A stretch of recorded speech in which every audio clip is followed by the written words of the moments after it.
Hey everybody, welcome back to part 2 of Crafting and Crime Daily. Yeah, today's a two-parter. We're going to take up where we left off in the sentencing of the Ahmaud Arbery case. The father, the son, and Mr. Bryan, the photographer who was filming on his cell phone, all have been found guilty of multiple charges related to the death of Ahmaud Arbery. We've already heard the victim impact statements. We've already heard the plaintiff's arguments. We've already heard multiple motions from the attorney for defendant Bryan, the photographer. And we're now going to hear, we've heard from the defense attorney for the shooter. And we expect now we will hear from the defense attorney for the father and the defense attorney for attorney Bryan, and then we'll have the sentencing. So show of hands, before everybody wanted me to come back, so I am back. Let me see if we can share the screen. Share the screen.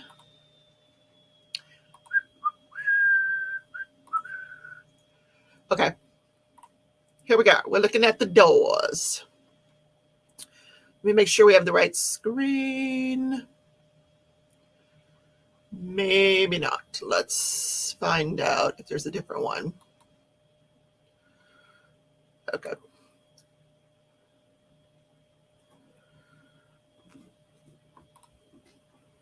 Nope, this is it. Appears to be. Yeah.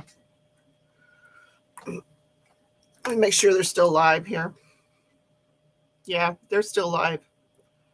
Okay, we'll be able to watch it here. Let me share the screen again. Stitch, what are you doing, buddy? You're always in trouble. Okay, we're just going to look at this nice looking door until they come in.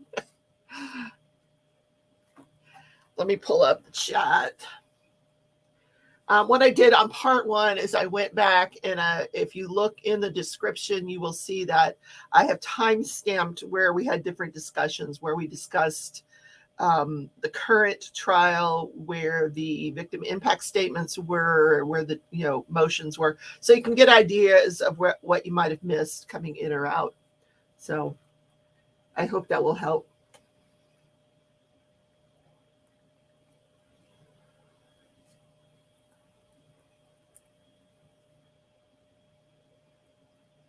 Part 2. Okay, we got Sue and DP Crochet and Loom Knitting. Max, she added loom knitting.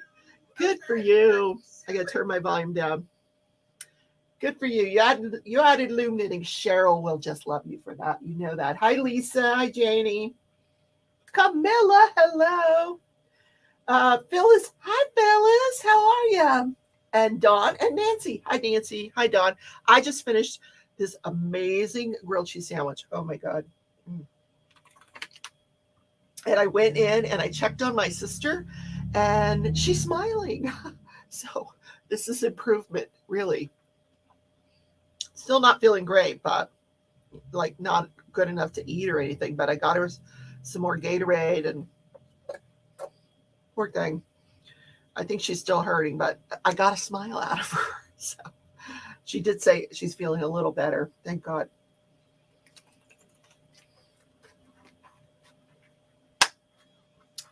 Well, Phyllis, my sister has COVID and she has been really sick. Just the most excruciating stomach pain she said she's ever had in her life.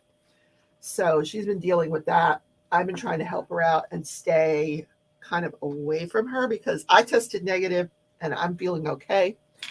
And I don't want it. No, I don't. Not to say I'm not going to get it, but who knows. Nancy had a turkey sandwich and tomato soup. I should have combined mine with tomato soup, but I was too lazy to open a can of tomato soup. We have it here. I just made the grilled cheese and that was it. Yeah, Jean will be, she's gonna live. Yay. We're almost out of coffee though, so I think I'm going to put in a Walmart delivery order because neither one of us should be going grocery shopping. She couldn't if she wanted to, and I really shouldn't be going out of the house either. Phyllis has had a sinus infection this week. I'm better yesterday, much better today. Oh, I'm glad to hear that, Phyllis. She can get meds for the stomach cramping from the doctor. That would, my sister has Medicaid. So she goes to a place called Grace Med here in Wichita. She has called them 3 times, 3 days in a row, told them she's COVID positive, she needs treatment, this is her symptoms. They won't call her back. Refuse to call her back. But I know that they are inundated with COVID cases in my town.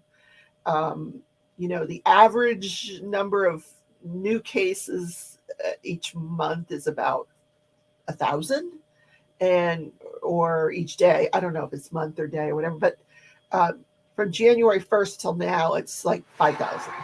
So, okay. We've got some movement in the courtroom. I hear movement. There's the judge. Here we go, guys. Don't forget to hit the like button on your way in or out. This video I will also timestamp at the end in case you're watching on the replay, so you can get to your favorite parts. Because some of these lawyers have a tendency to talk for a long time. Other business he had to attend to. We talked to Mcmichael. He's fine to proceed with justice. All right, we're back on then. Counsel present, defendants present, represented by counsel. When we broke, Mr. Rubin, on behalf of Travis Mcmichael, had completed his presentation to the court. Greg Mcmichael. Now, this is the attorney for the father. Hi, Cheryl. Welcome back.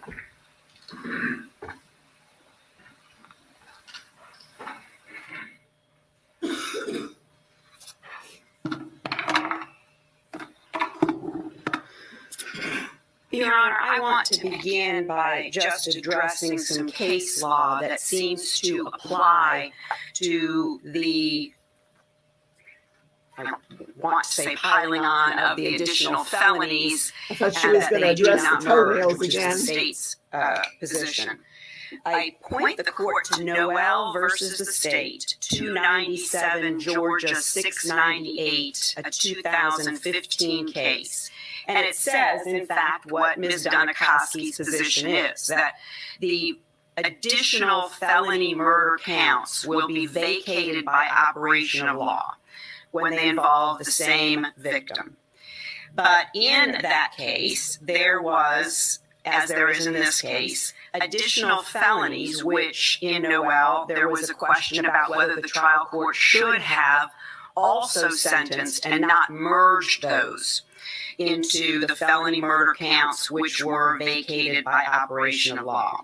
I want to make a separate argument. This is the first time we heard of this morning. I know of no law that prohibits the court from conducting merger before the vacating of the by operation of law. So in other words, if you were to merge the underlying felonies into the felony murder counts, and then those counts are vacated by operation of law. See, that guy will have a lot to say, I guarantee you. In Noel, this Georgia Supreme Court case, this court concluded that the trial court had failed to sentence on the underlying felonies. It reminds me of like the Andy were Griffith, the predicates for those felony murder counts that were vacated by operation of law. But did not automatically say that the trial court erred in not sentencing on those. In Noel, the Supreme Court ordered the trial court to make a determination, and I quote, whether the remaining non-murder felonies merge as a matter of fact into the felony murder conviction, and that's why the case was remanded back. And interestingly, in the Noel case, the Hewlett case is cited, 296 Georgia 49. That's a 2014 Georgia Supreme Court case. Same issue as before about the felony murders being vacated by operation of law. And then but in Hewlett, it was a malice murder case as well. But it gave some instruction and I suppose that's why the Noel court relied on Hewlett, gave some instruction about whether there would in fact be merger. And in Hewlett, the important distinction was whether the felony that then led to felony murder was followed almost immediately by the death of another. So the question was whether there was a, quote, deliberate interval between the offense and the death. For those reasons, Your Honor, I ask the court to find as a matter of fact that those felonies do merge and that there is no reason and no statutory obligation for the court to sentence on the other remaining felonies that the state wishes to proceed on. So I understand what you're saying is there's no deliberate interval then, because there's other cases. Yes, Yeah. I just realized that I put that. Yes, that's exactly what I'm saying, Your Honor, that all of this took place in a continuing manner, that there was no stop and start between the beginning of the chase, we'll call it, and the end, which led to the tragic death. So for that reason, I think that it can be distinguished from some of the other cases that Ms. Stanikowski may be relying on. But it certainly stands for the proposition that simply because the felony murders are vacated by operation of law does not mean that the underlying felonies have to be sentenced upon. They don't still exist. They aren't still there. There still is a question of merger by operation of fact. All right.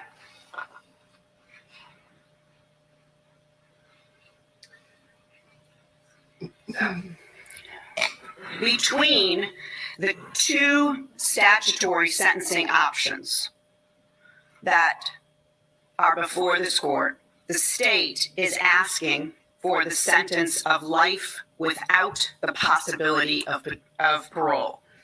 And Maybe the father and son can room together. What do you think? they made that position known back in September of 2020, specifically September 16th of 2020, when they filed a notice of the state's intention to introduce evidence in aggravation of punishment.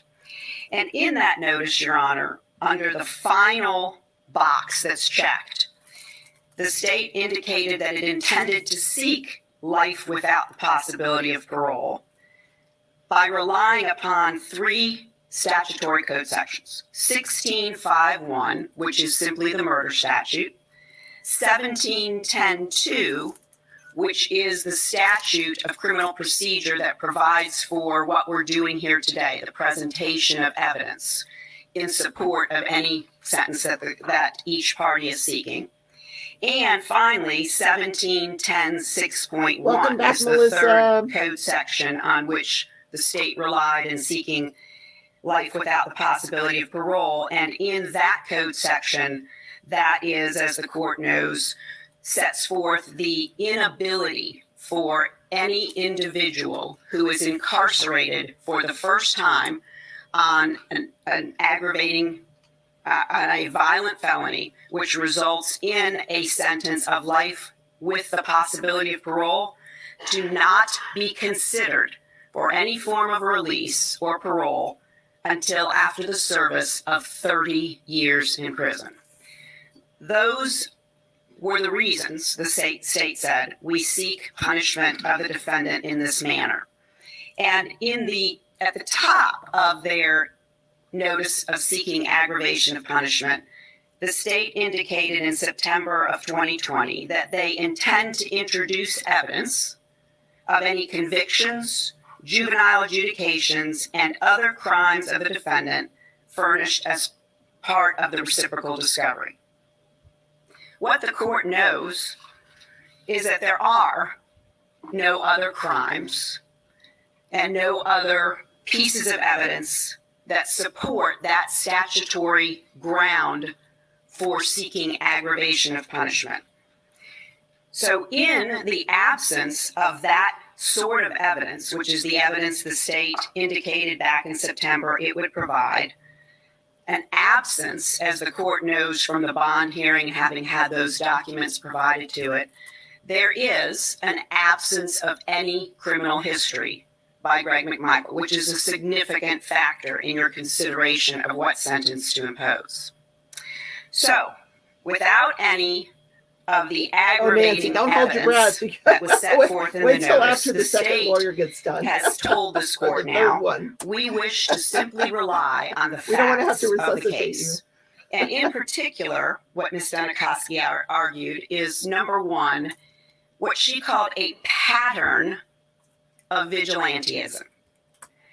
But every example she gave, Your Honor, was not, in fact, vigilantism, gathering up folks who have no authority to do so and taking the law in your own hands. Her examples were notifications that Greg Mcmichael made to law enforcement about suspicious activity and suspicious people in their neighborhood. And in fact, that is exactly what a neighborhood watch program is all about. That's what Officer Rash testified to you. We can't survive without neighbors who will let us know what's going on and provide us the evidence we need to investigate crime. Very different and not at all related to some sort of pattern of vigilantism, Michelle, which is a violent hello, you're late act. to the party. Well, welcome. The This is second part fact two. on which the Part state one said that they were is, relying earlier. I have based on the timestamped facts everything of the that occurred in case part to one, so seek you an can see the good aggravation parts of or the punishment parts that you from a want to life listen to. with parole, Currently, meaning we're listening no to Greg consideration Mcmichael, the for father's attorney, anything less than 30 years, argue all the way up to in life favor with of absolutely parole no for window of clients. opportunity, is that Greg Mcmichael has shown no remorse or empathy. Which The he hasn't. difficulty of our adversarial system, a system that is the best system we know of, is that it still leaves no opportunity for an accused to turn and be the person you know he's been for 30 years, for 66 years, and offer condolences to another person for their sadness and for their loss. The other problem with the adversarial system that I know all too well They can't do this is because that an individual they have who is appeals committed pending, and they have another to case telling pending the in federal court. stories, to explaining to a jury how an individual got where they are right now, often feels like a Hi, defense Sandy. Welcome. attack Thanks for coming by. on the surviving relatives of this loved one. A vigorous defense Don't forget to hit the like button often today, guys, on results your in the way in or sadness out. of people who have lost a loved one. But those are the roles that we honorably take on. Our remaining stoic in the face of heartbreaking testimony this morning from people who have lost a loved one is because that's our role in this courtroom. This court has very handily taken care of emotional outbursts to make sure that we're dealing with law and facts and not the kind of thing that can otherwise affect a court or a system that should remain free of those sorts of emotions. So, Your Honor, like Mr. Rubin said, it really isn't anything that I suspect the court will be taking into consideration, the fact that Greg Mcmichael didn't and couldn't stand up and offer his genuine sadness and condolence for the loss of a loved one, because he's facing other crimes. He's facing charges and trials on other crimes, criminally and civilly. True. And I hope They are the being court tried knows for violation of that civil rights what in we federal need court. to do to tell his story in Hate any crimes. case involving justification, of which there was sufficient evidence to move forward with a request to charge, is that there has to be a clear, palpable, full-throated explanation to a jury about how it is that an individual put himself in a place where our clients felt they had to defend themselves. It must be terribly difficult to hear when it concerns your loved one who's no longer here. And it probably feels welcome back, Alyssa. cold. But the court knows those are our roles, and it's the only way to make sure that our system operates as it should. So, Your Honor, with no statutory aggravating circumstances, like in a death penalty case, how do you decide? We now know there are no statutory aggravators based on the notice. We now have told you about how the factors that the state said arise out of the trial actually escalate this out of life with parole to life without parole. I suggest to the court that we rely on a wonderful system that the federal United States sentencing guidelines set up and the United States Code, and that's you look at two things. You look at the nature and circumstances of the offense, and you look at the history and the characteristics of the defendant.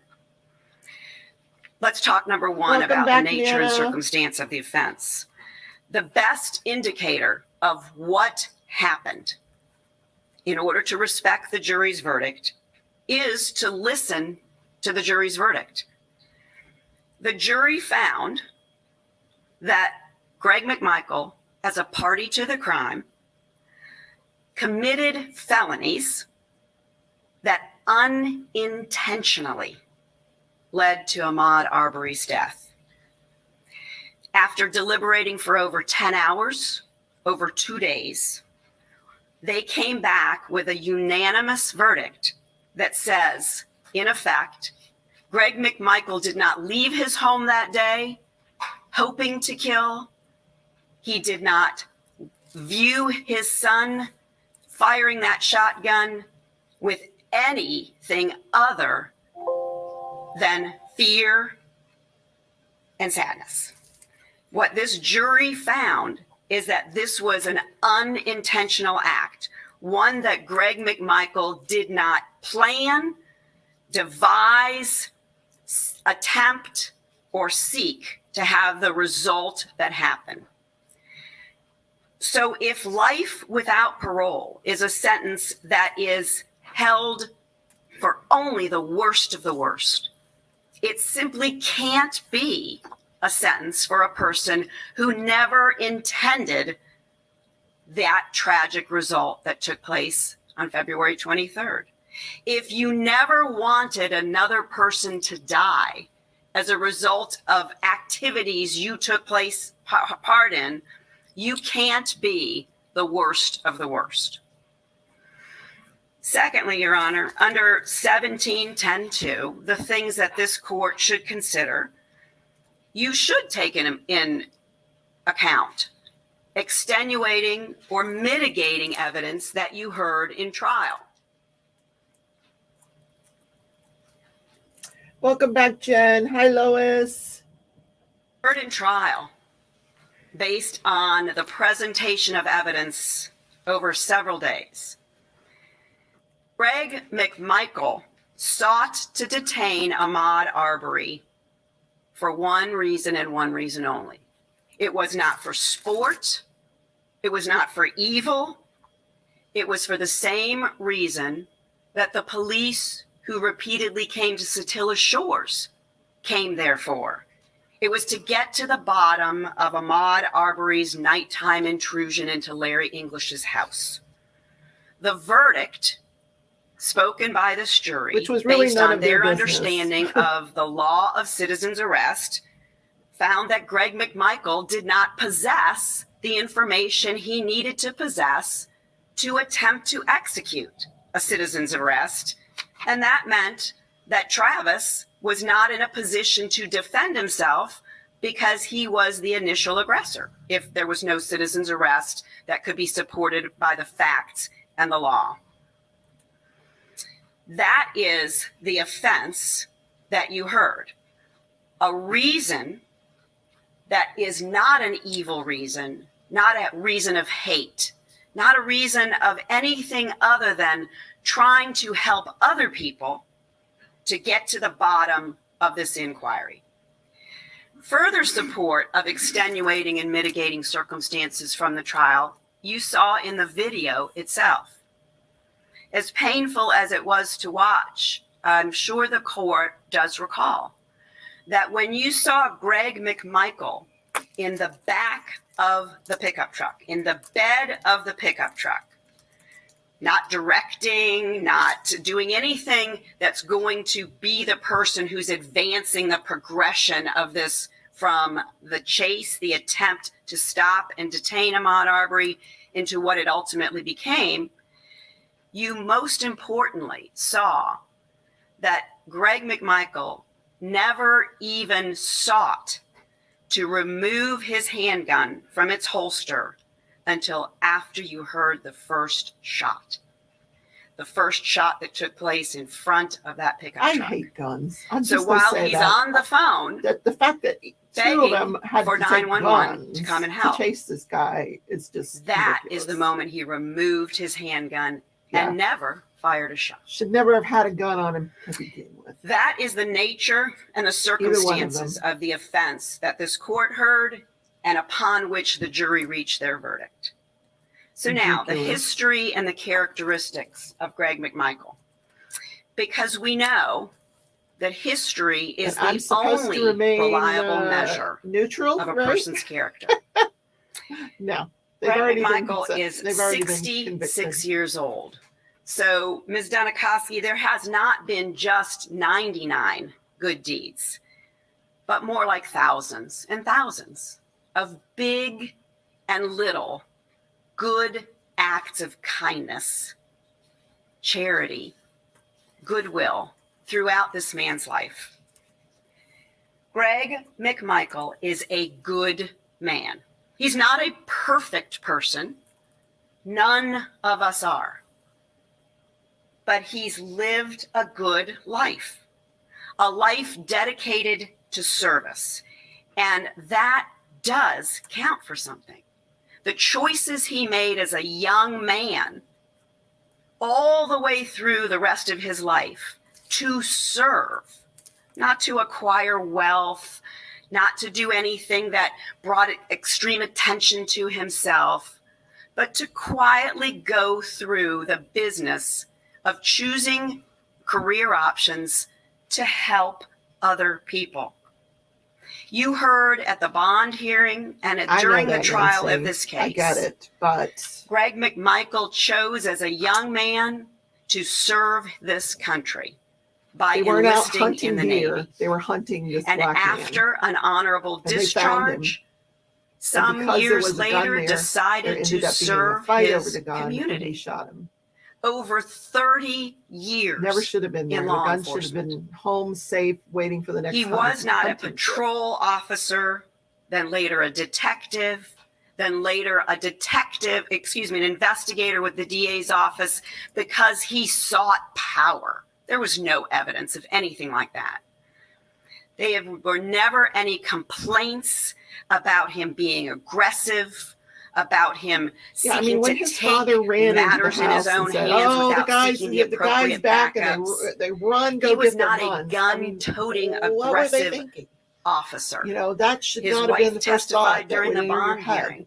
Maybe One hey, matter mind your of own business. pride Hey, that he's Greg just jogging down the Mcmichael street. always had We'll is let that he someone else never deal with it. had to He discharge had never his committed weapon a crime against during the them, service and of his they community. have been told multiple times by the police. And of course, he that wasn't no a law crimes have been enforcement committed officer or could be attributed to an Ahmaud investigator Arbery. for the DA's office for None of their money. business. That's laughable.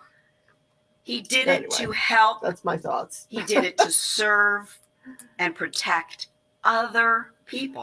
If somebody wants to get His rid of the post troll, file that would that be the court had into evidence appreciated. during the Please bond don't hearing click on that website. indicated numbers of commendations and notes from people in the community indicating how grateful they were for his willingness to participate in a case, for his willingness to go the extra mile, for his kindness to families of people who had lost loved ones. Things that are above and beyond the work that he needed to do. Those examples of commitment, of empathy and kindness are further examples of who Greg Mcmichael is. He is a husband for over 38 years through thick and thin Sorry for to his the wife. woman that he met and married months later. He's a son, a brother, a father, and a devoted grandfather. So yes, that's how I stand before you, Your Honor, representing Greg Mcmichael, who has now been convicted of murder. And I say without hesitation, he remains a man of goodness. For 66 years, I calculated that's 24,105 days of life on this planet. And we're here, not for a small matter, not as if all of the other erases what happened on that day. But we are here for a driveway decision to pursue Ahmaud Arbery and a 5-minute chase that ended in tragedy. He needs to be punished. But how that contrast between a life of goodwill and service and the bad decisions that were made that day that resulted in a tragedy that the jury said unanimously he never intended could end up in the state seeking the sort of sentence that is devised for the worst of the worst is not consistent. In many courtrooms, Your Honor, that I appear in, right behind the judge, and it might be that way in Chatham County, there is the seal of the state of Georgia. And our Georgia state seal has 3 words on it: wisdom, justice, but most importantly, moderation.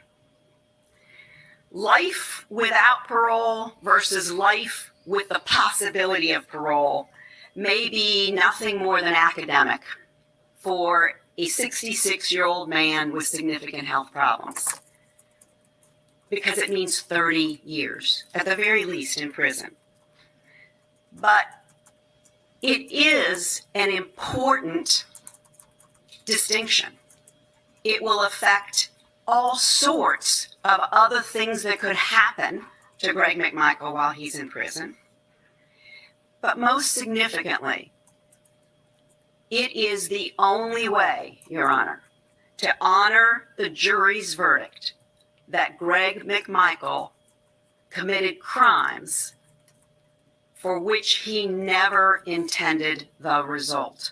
The end. For that reason, for the lack of evidence of aggravation, for the presence of significant evidence of extenuation and mitigation, we ask the court to sentence Mr. Mcmichael to life with the possibility of parole.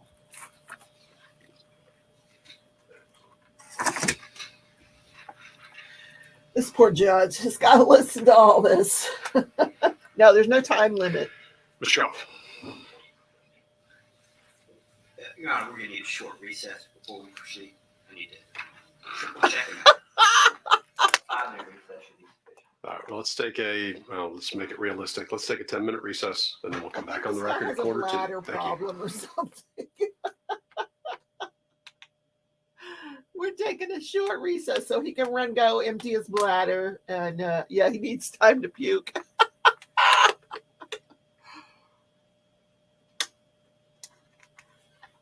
Oh my God. So we can stare at the door for 10 minutes, or we can talk to each other. So I'm sitting here actually working while I'm truly working, lurking, and hosting the sentencing. If you're watching, if you want to watch part 1 back on the replay, don't forget to hashtag replay and look down in the description. I have time-stamped various areas of that film, so you can go to what interests you, and you don't have to watch the whole thing. There you go. Because I did talk about the current trial in part 1. Okay, Cuomo will be arraigned. His request was denied, so onward. Okay. Which Cuomo? They just had an hour lunch break for 30 minutes and need another break. No, yeah. Came back for 30 minutes and needed another. Damn, I wish this is how my job was.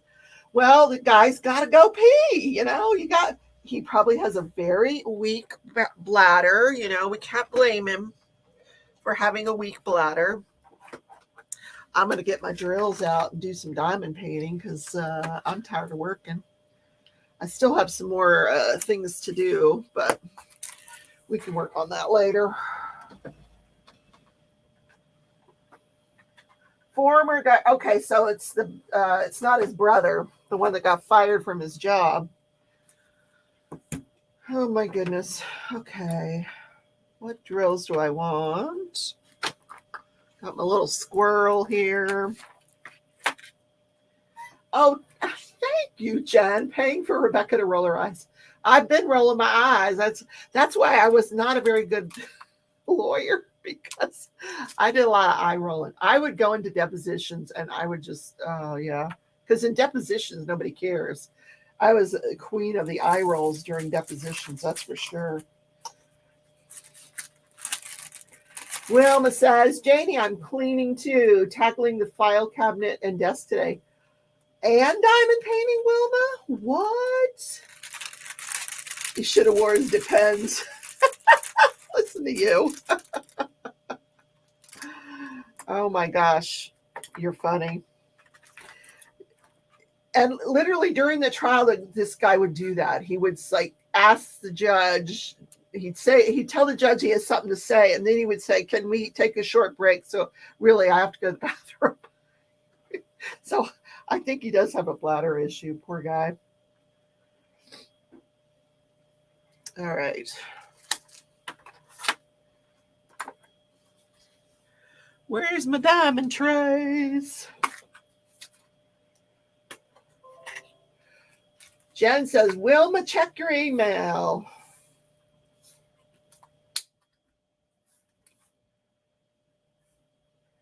That was always my fear in the courtroom, that I would have to go pee. But it really, when you're in regular court, and it's not, most of the time, because there's two of you representing a client, you can, unless you're in the middle of a cross-examination or a direct examination, you have plenty of time. You could just get up and excuse yourself. You don't have to tell the judge anything. You can just get up, leave the courtroom quietly, go to the bathroom, come back. It's not a big deal. So I never really had, after I started practicing, I realized I really didn't have to worry about that. No Depends necessary.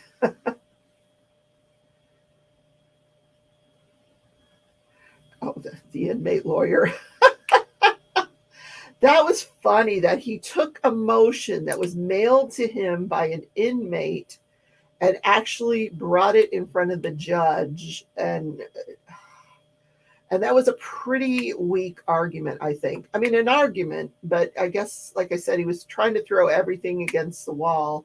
It'll all be appealed. That some appellate court's going to have to read all these cases, make a decision whether or not, it is double jeopardy, make a decision whether or not, the other cases it's all one case or more than whatever.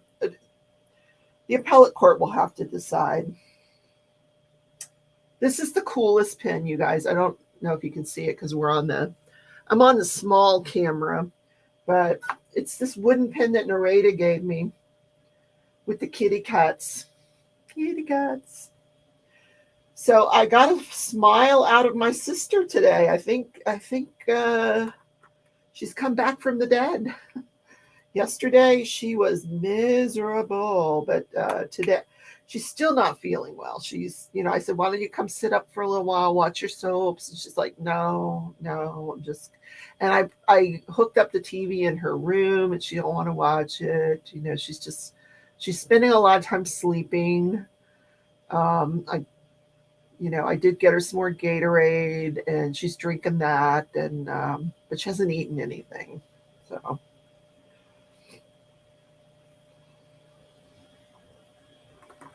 But I'm spending a lot of time hiding in my craft room because she doesn't come in here much. So I'm either in here or in my bedroom, or in the kitchen. I'm trying to avoid, and I do go in there to check on her though, because she's my sister. So.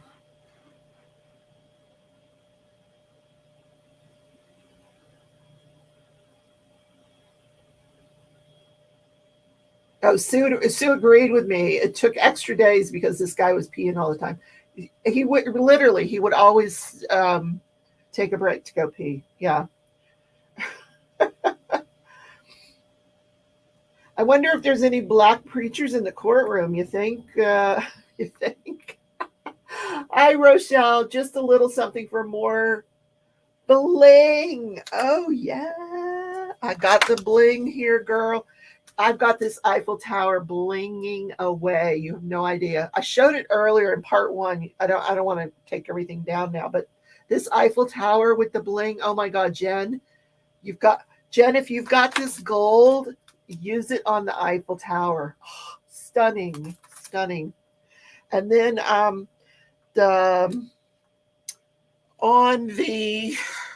in the windows, I'm going to use this, the little tiny round candlelight ones that look like, a glowing candle in the window. That's going to be pretty. I hope I have enough. I might have to order more of those. But thank you so much, Rochelle. Very much appreciated. Just wait, Rebecca. That attorney will let us know when he's. What about the hematite? It's on its way. Actually, let me go see if the mailman came. Maybe my bling is in the mailbox. Hold on.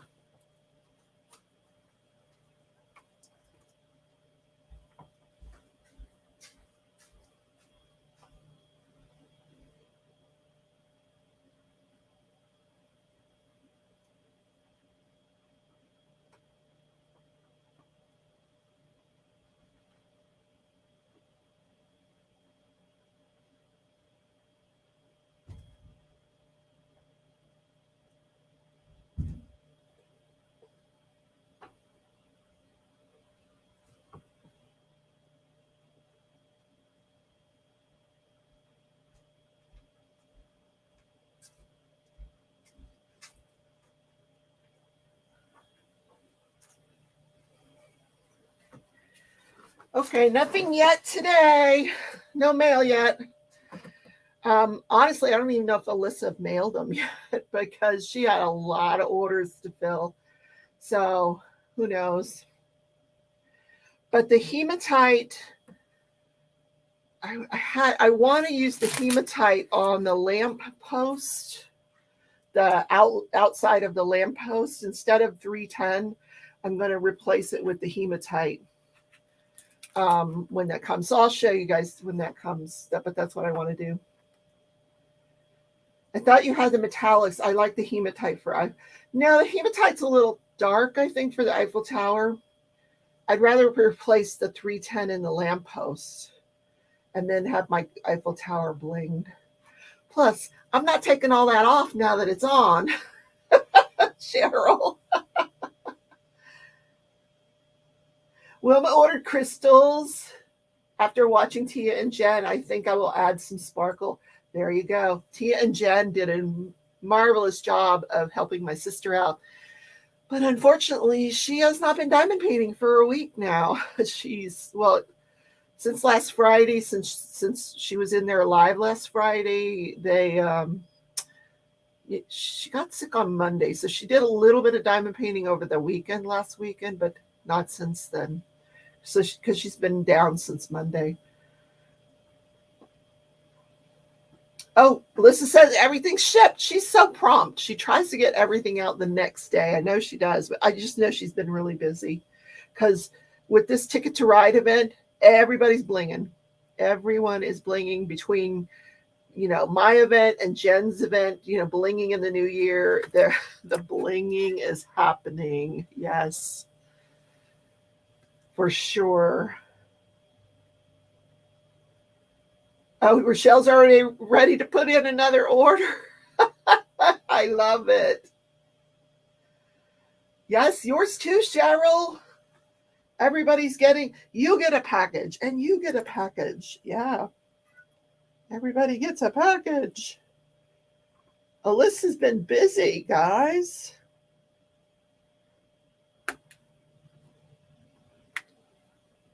Okay, I think I am done with this color.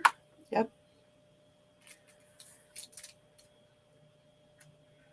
Cheryl says she's bought all of the metallic already. Yeah, Alyssa says hematite's like a gunmetal silvered black. That's why I wanted to use it on the lamppost, just outside of the lamppost. And then for the light, I'll use the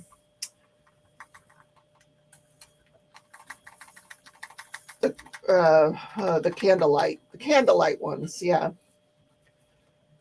What's the name of that one that you ordered, Jen? I don't know if Jen's back from lunch. Jen, what's the name of the one you showed on your channel that I wanted? I forgot to order it. I'll put it in my next order because I don't remember what it was. Here's the judge. We're back.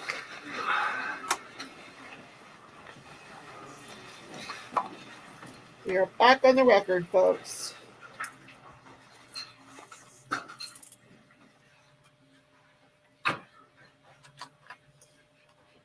All right, we're back on defense president represented by counsel. Mr. Goff.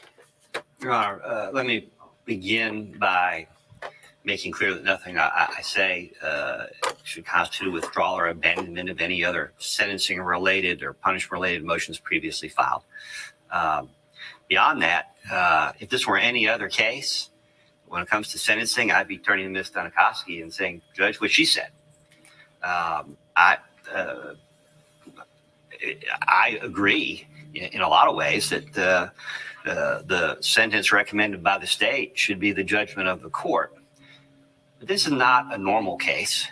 And out of an abundance of caution, I do feel like I need to address a few issues, but I'll be relatively brief. And there is one issue that the state's sentencing recommendation did not address. I'm pretty sure I know what the answer would be. It won't take them long to give it, but I would put it on the record. Your Honor, like Travis and Gregory Mcmichael, Roddy Bryan is a first offender. He has no prior felony convictions. Like Travis and Greg Mcmichael, Roddy Bryan has lived a life, however well lived, that warrants an opportunity and potential for redemption and rehabilitation. I would ask the court to consider the entirety of the record in the case, including the transcripts of the pretrial proceedings, including the bond hearing in this case. I'm not going to go through a whole bunch of Roddy's family history and circumstances. I know the court is familiar with him. The Mcmichael defense teams have argued elegantly and persuasively for sentences of life with the possibility of parole, based on the grounds that I've previously discussed. And like the Mcmichaels, there's no evidence that Mr. Bryan is depraved or among the worst of the worst. And therefore, Roddy Bryan should likewise be allowed the possibility of parole. And there is an argument here as to whether or not the life without parole option is an option before the court in this case. I didn't think the state had filed a notice of intent to seek life without parole.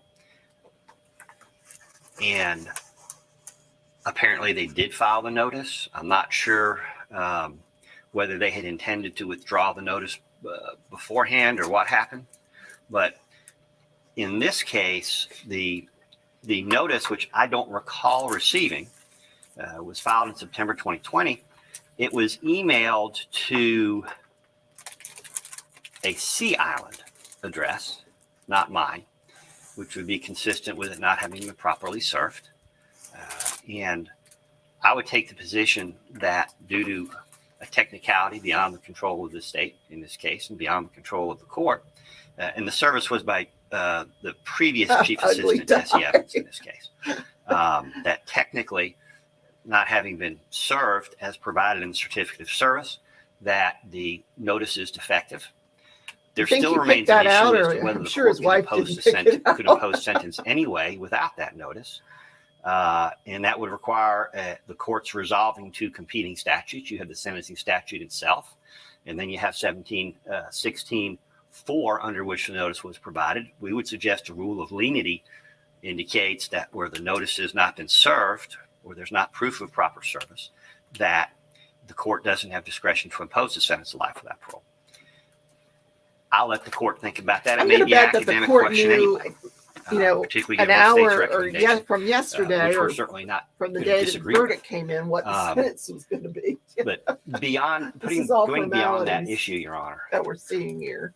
While Mr. O'Brien is also a first offender and also worthy of rehabilitation based on the life that he's lived, as the evidence reflects, that's where the similarity between Roddy Bryan and the Mcmichael defendants ends. And I would submit to the court that isn't the beginning of the sentencing inquiry for Mr. Bryan. At the end of the sentencing inquiry for Mr. Bryan, I would respectfully submit that it's the beginning. Now, before getting into that, I do want to address one other. Lawyers probably shouldn't use the word technical arguments, but I would contend that count 9 merges into count 8. I don't think alleging separate streets that the chase is occurring on changes it. If someone was chased through the city of Savannah, I don't think that you could argue that there were 15 different attempts at false imprisonment or 15 different false imprisonments. If you went down Montgomery and up MLK and across Broughton and up the President and down Julian, I don't think you could multiply counts that way. I do think that 9 is an inchoate offense that obviously merges into 8. And because the motor vehicle that was used in this case was used in the context of the chase, there's a factual merger. And I think it's more or less the same argument that Ms. Hogue was making, but I could be mistaken. So I want to adopt her argument as well to the extent it's expansive beyond mine, and specifically a recitation of the Knoll and the Hewlett cases. Having done that, I want to get into what I think is where the sentencing inquiry for Mr. Bryan really begins, because this is a kind of unusual case. To me, there are 4 additional factors that the court has to consider in fashioning a sentence here. And then the question becomes how the court does that under the laws of our state. We've already challenged those laws. The court, not surprisingly, given prior decisions of our Supreme Court, whatever standards may be evolving until the Supreme Court says they have. If I were the judge, I'd be up there. I'd be sitting there texting and looking on YouTube. The court never has to consider anything. I would be paying no attention to this. Issue number 1 is the jury verdict says that Roddy Bryan was not a party to the shooting, nor a shooter. Roddy did not kill Mr. Arbery. He did not attempt to kill Mr. Arbery. He did not intend to kill Mr. Arbery. He had no idea that the Mcmichaels had guns until moments before the shooting. And that's not just an opinion. That's pretty much a jury verdict. When they acquitted Mr. Bryan, not only at count 1, but also count 2 and count 6, when they found him not guilty of anything related to the shooting, that's a reflection of the fact that Mr. Bryan had no idea of what was about to happen. That tragedy was certainly not something that he could have anticipated up until the moments before. And by saying that, I'm not trying to get back into the charge conference issues. It's a different factor here at sentencing. But Roddy Bryan was not a vigilante. He was not a party to any organized effort to fight crime in Satilla Shores. Roddy Bryan really had no idea what was going on or why. He was a looky-loo. The tragic death of Mr. Arbery. And Hi, I Narita. think the state pretty forcefully Welcome. drove that issue home during Narita its got closing out of argument bed. in this case. Good morning, Narita. That factor really puts Mr. Bryan in a different position. Mr. Bryan isn't the one who brought a gun. He was unarmed. And I think that reflects his intentions and it reflects a significantly He lesser brought state the of camera. The second issue, Your Honor, is the issue of remorse.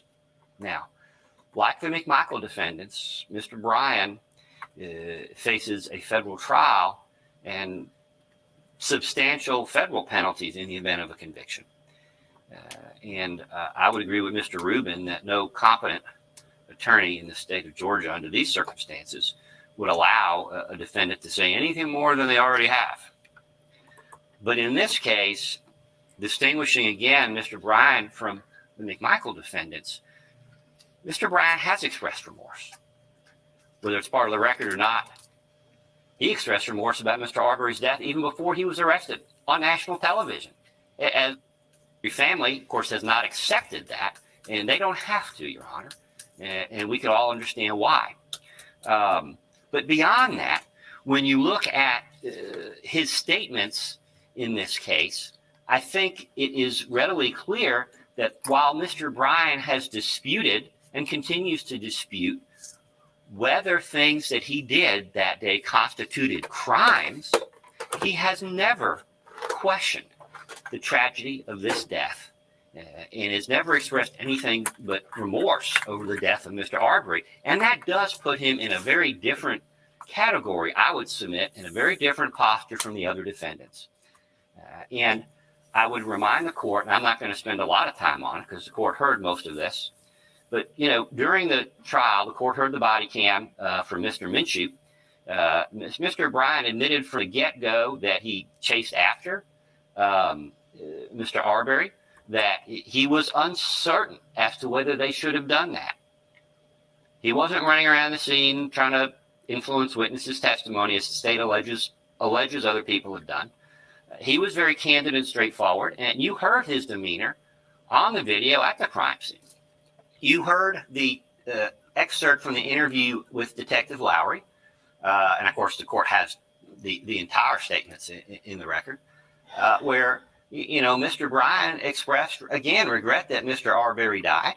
He pointed out that if his vehicle had collided with Mr. Arbery, maybe Mr. Arbery would still be alive, and not in the context of wanting to hurt Mr. Arbery, but in the context that maybe he would still be with us, and this tragedy might have been something less. And he wouldn't have got shot. I don't know. Beyond about that, Your Honor, there were a number of statements made to investigator Sechrest, Special Agent Sechrest, during the investigation of this case, which technically, I believe the statements themselves, the transcripts and the videos were admitted into evidence at the Jackson v. Deno hearing. At least that's my practice. I don't have a transcript to look at, but that's normally what I do.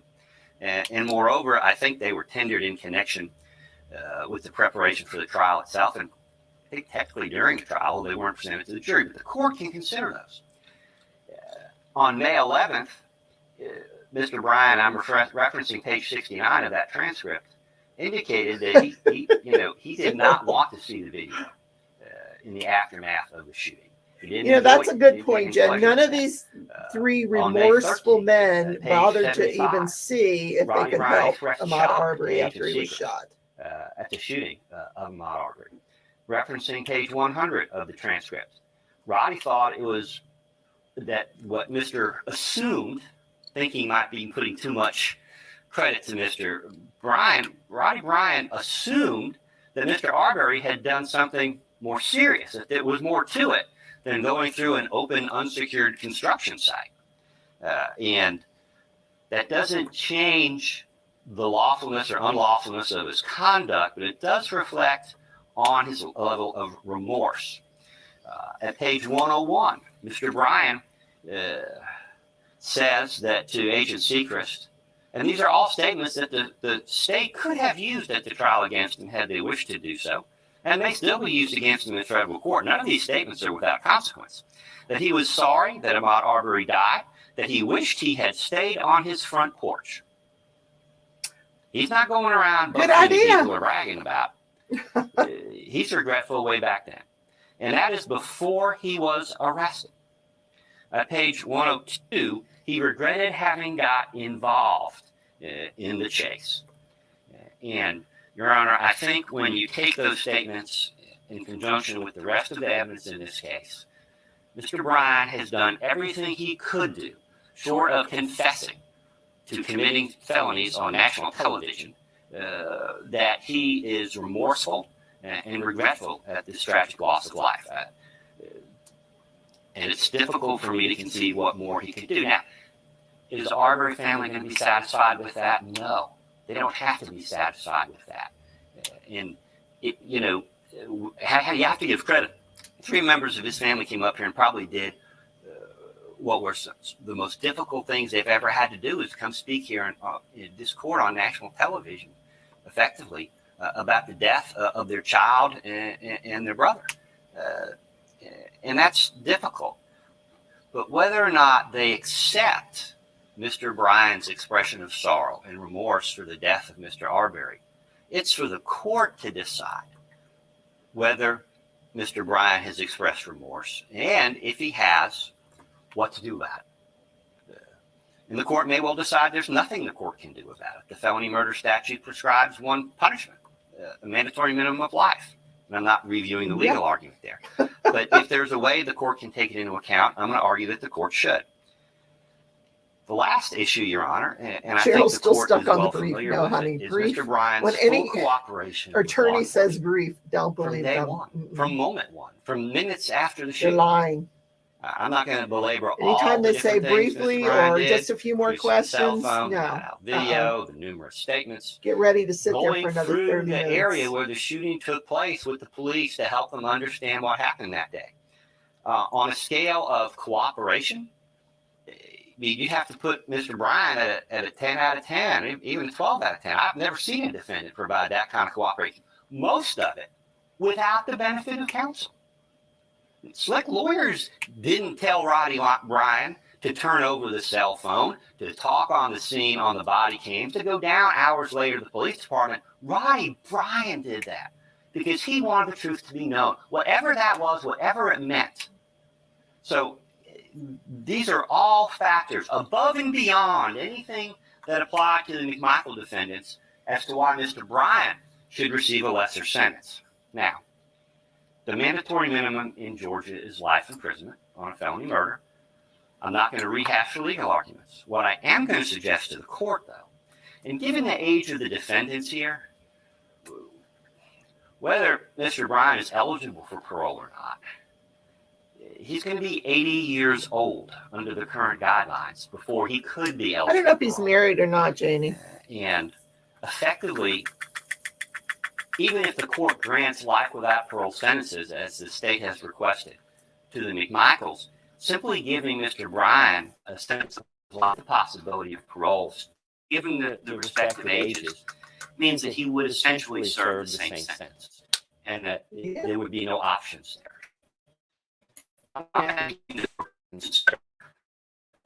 Sentencing Mr. Bryan and Mr. Bryan only under OCGA 17-10-1B, which at least in my experience is relatively rarely employed, but perhaps underused, especially given evolving standards of with respect to sentencing issues. Under 17-10-1B, as I understand it, a request for relief from parole restrictions may authorize consideration by the parole board of parole prior to the completion of any specified time period otherwise required prior to parole eligibility. Imposing sentence under this statute does not grant Mr. Bryan parole.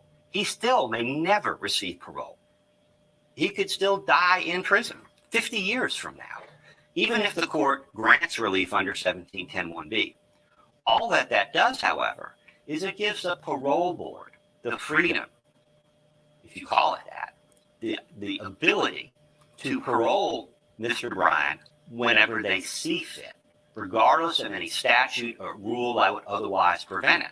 Now, Mr. Bryan still has a long road here to establish the redemption and the rehabilitation that would justify his ever being released from prison. So, as I've explained to Mr. Bryan, this doesn't guarantee him that he would do 1 day less in prison than he would otherwise do under the sentence that the court is about to impose. But what it does do is provide the opportunity for the parole board to exercise its discretion in deciding whether to release Mr. Bryan when they believe it would be appropriate and not based on some arbitrary, preconceived, mandatory minimum time period before he could be considered. And I believe that this is that rare, exceptional case where relief under 1710(1)(b), however fleeting it might be, depending on the circumstances, that this is a case where that would be appropriate. And I would respectfully submit to the court that as a practical matter, it is the only, it's really the only relief. Kristen, we're still waiting for can Mr. give Mr. for this Bryan attorney to stop reflect his talking on behalf of cooperation, Mr. Bryan. his expression Once he's of done remorse, talking, and the we other may have a factors brief rebuttal by that the I've state. reviewed with, They may have the last word. and Then that we will doesn't hear the change sentence. the sentencing Finally. recommendation. I'm concurring with the state, putting aside the legal arguments about merger and vacating the sentences. I'm agreeing with them that the sentence of life plus 15 consecutive probation, that would be the appropriate sentence in this case. I think the only thing that we really are Like I said, disagreeing he's just about trying at to this see point what he is can I'm get to expecting stick the to the state is wall. not He's going to trying decide everything. that He's 1710(1)(b). advocating for his client. But I'm asking earning the his court to do pay. that anyway. And in this relatively small instance, and again, it may be completely meaningless. You know, he'll be depending on able to how the sleep parole well board at night views things. knowing that, you know, 10 and he 20 did years everything down the he line. could But it is really Um, the only thing on behalf short of of his client. striking down parts of Georgia's sentencing law on constitutional grounds. It's really the only thing this court can do that would substantially reflect the wide chasm in differences in culpability and other issues between Mr. Bryan and the Mcmichael defendants. It's really, it's all that this court really has available to do that. And if for no other reason, that's why I would ask the court to do so. But I do think it would be in the best interest of justice. I mean, Your Honor, Roddy Bryan probably, I won't say he's unique, but he's pretty close to unique you can get in our criminal justice system. It's a felony murder for someone who didn't kill or attempt to kill or intend to kill, and it's in the context of a citizen arrest. However foolish and badly guided and misinformed, and certainly however unjustified under the law, there probably isn't another individual in the entire Georgia prison system that's in a similar posture. And thanks to the changes the legislature has made to the citizen arrest statute, it will certainly never be an issue again. So this is a request that we're making here on behalf of Mr. Bryan that would effectively impact one person now or in the future in the state of Georgia. And we're not asking that as special treatment for Mr. Bryan. We're asking it as treatment that anyone in his situation would be asking for, given the totality of circumstances present to the court. So again, we're asking the court to impose a sentence of life imprisonment plus 15 years. Is he done? But we're also asking the court You think? to grant relief under 1710(1)(b). Thank you, Your Honor. He's done. Oh my God. Thank you, Mr. Goff. From the state. Okay, state rebuttal. Because there's a number of legal issues as well as additional argument by the state, is there any particular order you'd like to hear it in? Would you like me to start with Mr. Bryan first and work backward, or just go from Travis and? Why don't we, however the state wishes to present it, I'll be able to follow it, I would Just imagine. be brief. Wonderful. Okay, Jen. So regarding Mr. Bryan, with regard first to this parole board issue, 1710(1)(b) actually says that it will apply only to first offenders, where technically Mr. Bryan is a first offender. He doesn't qualify under the first offender statute because anyone convicted of felony murder, you're not allowed to sentence them under the first offender statute. So we have that problem first. But the second problem is that it refers back to A. And subsection A of 1710(1) actually says, except in cases in which life imprisonment, life without parole, the death penalty may be imposed, and then goes through. So B can't even apply to anything that imposes a life sentence. And that's how the state is reading this, because when you look Doesn't at apply to him. B, So, I actually think there are black pastors in the courtroom today. Subsection A of this code section. Subsection A says, except for life sentences. So therefore, none of this will ever Is that apply Jackson sitting to behind a her? felony murder Jesse Jackson? No. conviction. Because somebody would be holding And him up then- if it was. Because they have to Looking prop at him up count when 9, they're in the merging courtroom into with him. count 8. I understand factually the issue that Mr. Goff has brought up on behalf of Mr. Bryan, that two separate instances, one, an attempt to confine him taking place on Burford, was just a continuation of something that was going on and on and on and on. Ironically, that was not the argument that Mr. Goff made at trial during his closing argument. He actually started to posit that Mr. Bryan was actually leaving and wanting to go home and to go in the wrong direction back down Holmes, and that he wasn't actually trying to commit a false imprisonment on Holmes. He was just trying to go home. But regardless, what we have here is an intervening factor. I didn't know Mr. Goff was going to make this argument, but I believe there's a case out there that involves aggravated assault and aggravated battery.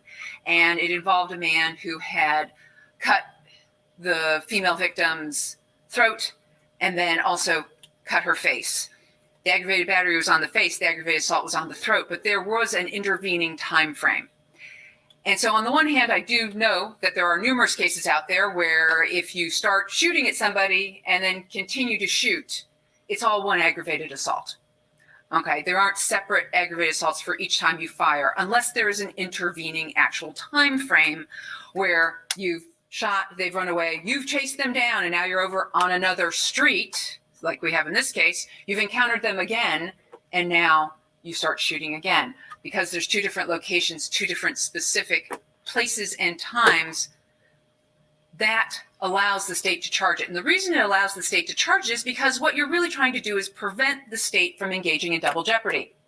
You don't want the state to be able to go on January 3rd on Burford, I'll do our case. On February 23rd, 2020 on Burford, you attempted to falsely imprison him. Oh, not guilty. Okay, well, we'll go ahead and move it over to Holmes and we'll get a new indictment and we'll do it over there on that date.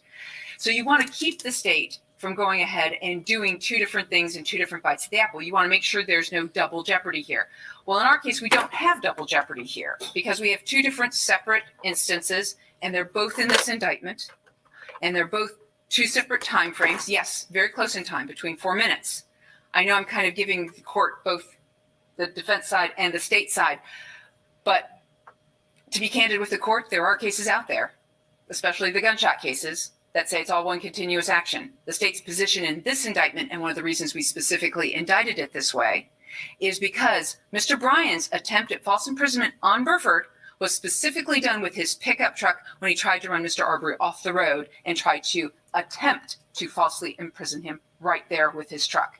He attempted 4 different aggravated assaults on him at that point in time to get him to stop there. He was unable to do it. That's why it's a criminal attempt.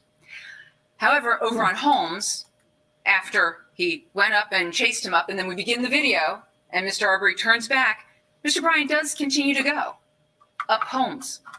He actually goes up Holmes. It's on video. He pulls into a driveway. He says, I'm going to go ahead and keep going. He does a 3-point turn, and then he comes down Holmes.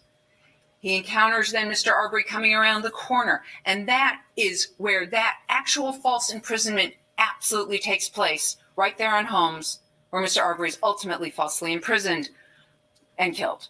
So these are two separate, distinct incidences, and there is no chance of double jeopardy because both of these things are distinct. They took place at separate places and separate time frames within the incident. So we ask that count 9 not merge into At least you count didn't use the 8 word for brief. Mr. Bryan. I'm sorry to interrupt. I'm not sure because of the way we're doing this, I did want to point the court to another case Oh with my respect to God. this issue that's been. We might drawn not get back this to the sentencing murder until issue tomorrow. that I raised. The And way that this is, is going. the point is whether or not it's a continuing offense. Kidnapping is a continuing offense. So, for example, if someone is moved, an asportation occurs, all the places during that movement are one crime. And I'll cite to the court Hill versus the state, 279, Georgia Act 666. It's quite inappropriate for her to be interrupting the That's state at cited this in point. Broward I don't know why versus the she's state, doing it. It's 298, Georgia very Act unusual, and it's very 699, rude for her to be a doing this. 2009 case. It says that the offense of kidnapping. No, Jen, she's not really allowed to interrupt. I don't know why she did it. Oh my God, they have one of those old-fashioned court reporters that talks into that thing. Do you see that thing she's got over her mouth? That looks like a mask. That's how court reporters did things in the old days. They talked into a mask instead of typing. So everything that they're saying, she is actually repeating into that mask. That's like really, really dated what she's doing. Yeah, we'll keep the state to its argument. Understanding that with the kidnapping, the issue here, I think, is slightly different. As I understand what the state's arguing is the way that false imprisonment and the attempt was alleged in the indictment was that the attempt occurred on Burford. There was an intervening interval. And then later, short period later, but later, there was a completed act on Holmes. Okay, that's the argument that I understand is being presented. And that's why I'm going to look at the merger part of it. Now, how that fits and whether or not it merges, I'm probably going to take a few more moments to think that through and how that works. But that's what I understand we're looking at as far as the legal issues. I understand the kidnapping part of it. You have a kidnapping, just because you move them within the office, we're not going to allege it. Flip side of that is, when you look at some other statutes like I won't tip at windmills, but when you look at police chases, I mean, you can be charged with obstruction 5 times in the same chase. So, I mean, the issue may seem simple, but it's not. But this is the way I'm going to approach it. Okay. Okay. Thank you, Judge. And I believe the reason for the merger really comes down to the issue of double jeopardy, because you have to put the defendant on notice, because you do not want there to be an opportunity for the state to come back with double jeopardy, which is why you want to get as specific as possible, and which is what we did in order to designate these 2 separate instances in time and in place. So that is the state's argument as far as count 9 merging into count 8. And that is what I have for Mr. Goff. Now, Your Honor, with regard to the legal argument that Ms. Hogue made on behalf of Greg Mcmichael, actually, Noel was then cited in the case of Jeremy Scott, who killed Dexter Holliday. It was a Fulton County case. Embarrassed to say it was my own. And in that case, we had to resentence Mr. Scott because what the court did was sentenced him on the felony murder conviction, but then actually when he was A found lot of guilty this does possession come of up in firearm the by a appeals, but convicted if you felon, don't make these the arguments court went at to possession trial, of firearm by a convicted felon, merged it into the sometimes they're felony murder, considered then waived. merged the felony murder into the felony So murder that's for why you downright bring robbery. up as many arguments as you can And during the the court went and trial so cited that the Noel. appellate courts And this can't is say, hey, you Scott didn't bring versus it the up at state, trial, 302 Georgia therefore you 29. waived it. It's a 2017 That's why case. they bring The up state notes that based everything. on Noel versus the state, the trial court erred in merging the felony murder convictions and then merging the predicate felonies into the remaining murder conviction. They don't When want the to be trial court considering sentenced Scott waiving on any count 2, arguments. the felony murder based on aggravated assault, count 3, felony murder based on possession of firearm by a The judge's convicted wife has felon, something was for him to vacated do by and he doesn't operation want of law. Therefore, count 6, possession of a firearm by Poor a convicted judge. felon, then cannot merge into count 3, which stands vacated.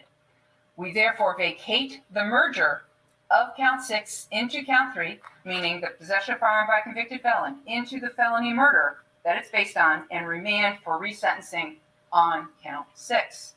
Now, factually, you are a convicted felon at the moment you're shooting that person. It happens at the exact same time. So I think that kind of goes towards that. Well, if it's all happening at the same time, it needs to merge together. And I will also direct the court to a case I affectionately call the El Camino case. Once again, unfortunately mine. This is DeMarcus Graves. It is Graves versus the state, 298, Georgia, 551. Once She's been again, practicing a while, 2016 this girl. And at that point in time, basically it said, while the evidence was sufficient to sustain Graves' conviction, we find an error in sentencing. The trial court purported to merge 2 felony murder counts with the malice murder count. The trial court then purported to merge 2 independent felonies, criminal attempt to commit armed robbery and possession of a firearm by a convicted felon, with the 2 murder counts.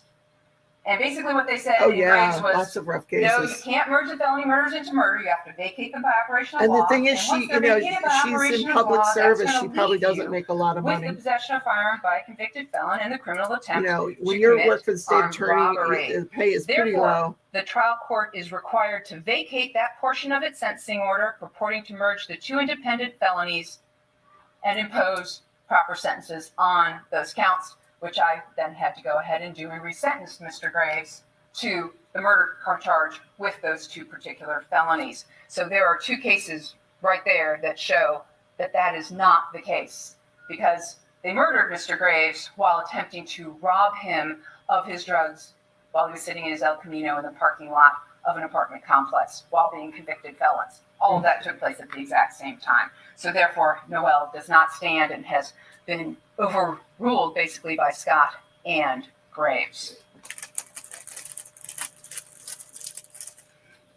So with regard specifically now to Greg Mcmichael, the I idea feel like that there we're was no getting to the end vigilantism here. here because after they confronted Yeah, people, there's probably going to after be they another took their pee guns to break confront of some people, sort after they while the confronted those judge people with those guns, mulls then they would everything call the over. I don't police. know. Is somehow a neighborhood watch Pretends situation. like he's considering. As He's Officer probably Rash really calling his testified, wife to tell her to go make dinner They're reservations. supposed to be witnesses. That's what neighborhood watch is there for. They're supposed to be great witnesses.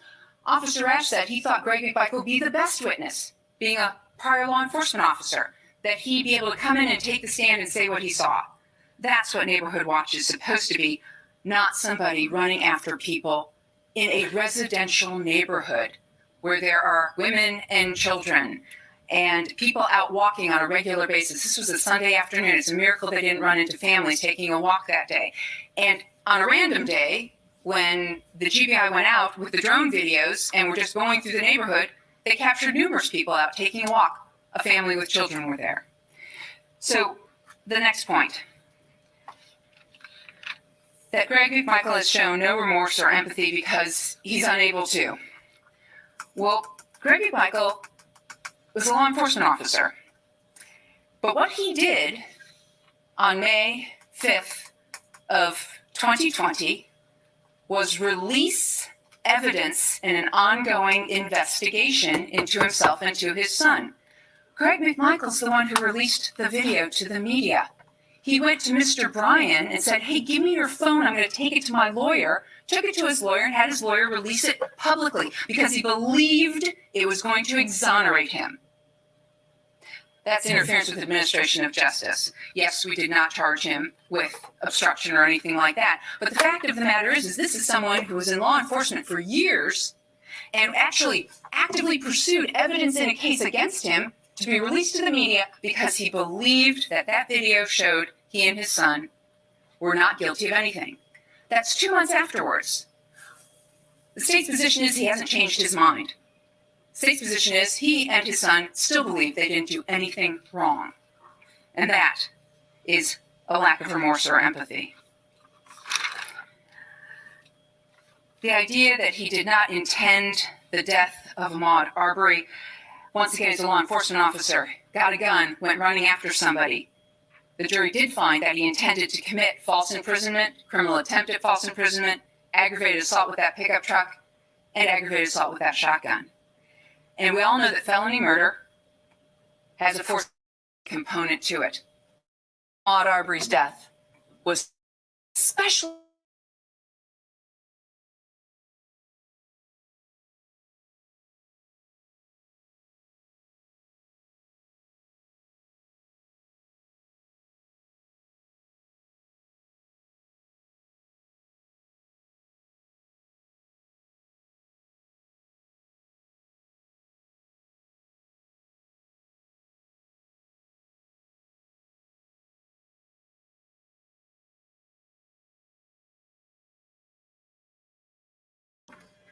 Lost the feed. There we go.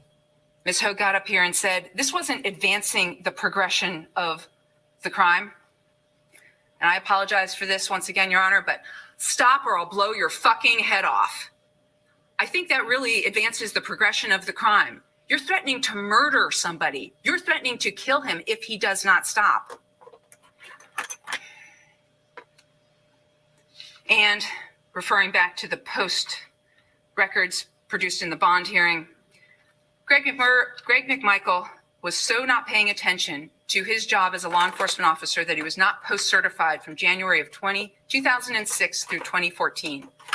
He was an investigator in the district attorney's office, and he let his post-certification lapse from 2006 to 2014, 8 years. I won't even go into what that could have meant to those cases that were prosecuted by the district attorney's office. He then lost the post-certification again in 2018, and Jackie Johnson had to make an accommodation and change his designation at his job just so he could keep his job through retirement. This attitude of I'm special and I'm above the law and the law doesn't apply to me and I can take my gun and I can run after people and confront the homeless guy under the bridge and then call the police later about it. That's vigilantism. And that is the main reason. The thoughtlessness, the remorselessness, the desire so to be special and protect himself and his family by taking evidence and releasing it publicly when he knows there's an ongoing investigation is the reason we are asking for life without the possibility of parole.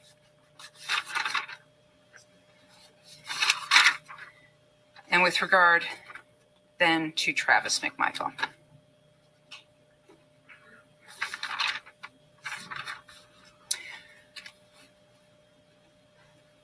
There's a reason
that work out for Ahmaud Arbery?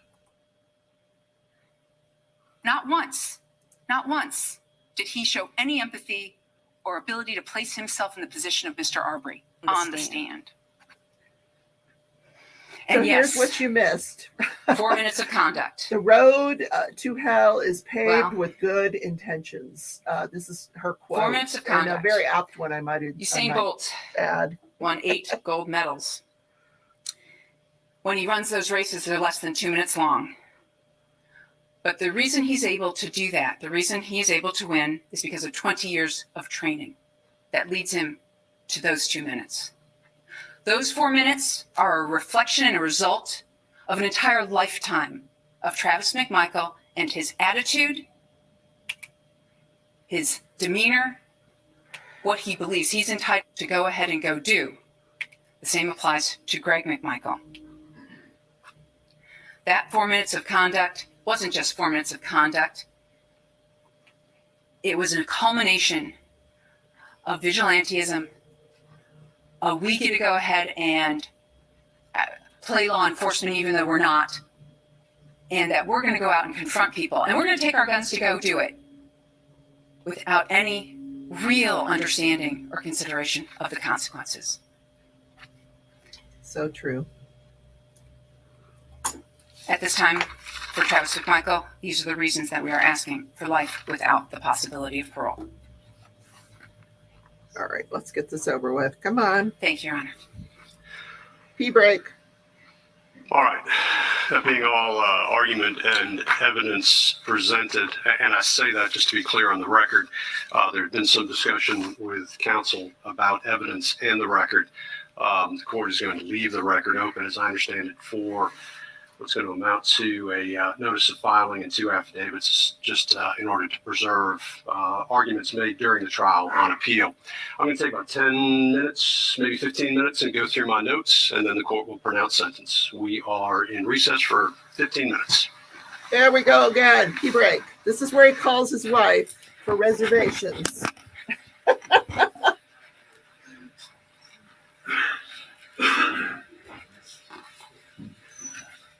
We are finally going to get sentencing.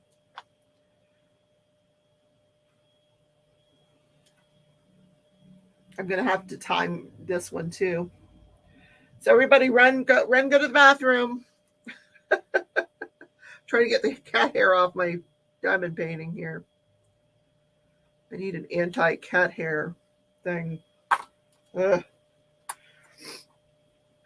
Don't forget to get the third seat for those eyes that are rolled out of your. Yeah. I think she was right on the money with what she said. You know, they thought they were, I don't know what they thought, vigilantes, whatever. Ridiculous.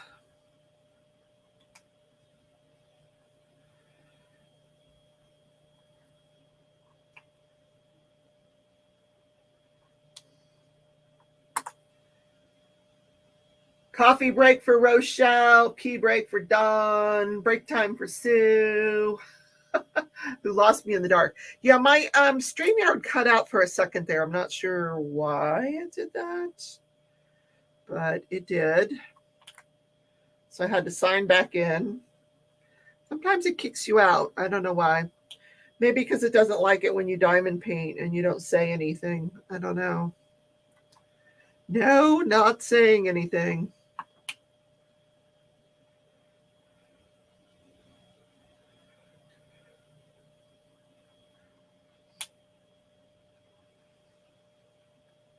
Now I'm thinking about dinner. What do I want for? I think I'm just. I don't know what I'm having for dinner. What are y'all having for dinner?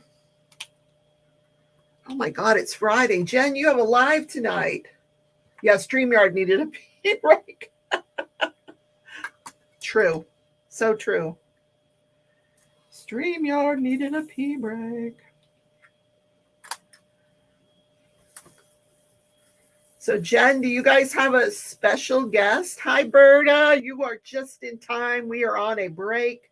When the judge returns about 1:45 my time, we are going to have a verdict finally, or not a verdict, the sentencing. Oh, my God. This has been a long day. For something that usually takes about 30 minutes tops. This is, they have stretched this out to the point of the ridiculousness. But that's what happens when you have 3 different defendants being tried together, because everybody gets to say something. Spaghetti. Janie's having spaghetti. So, Jen, are you guys having, do you have a guest picked out? Or do you have a painting picked out that you're going to talk about? Oh, it's only 10:30 where Berta is. So she is not thinking about dinner yet. Sue is having barbecue and chips. Yum. Cheryl is having roasted lamb, sauteed spinach with roasted pine nuts, and rice pilaf with a side of red wine or white wine. I don't know what goes with lamb. They have a special guest tonight. Awesome. But are you doing like a painting like you did with Jean, or did you have someone picked out for that? I'm curious. I'll be watching because I like to hear how you guys bling certain things, and I love Tia's like interpretation of, why and how she blings things.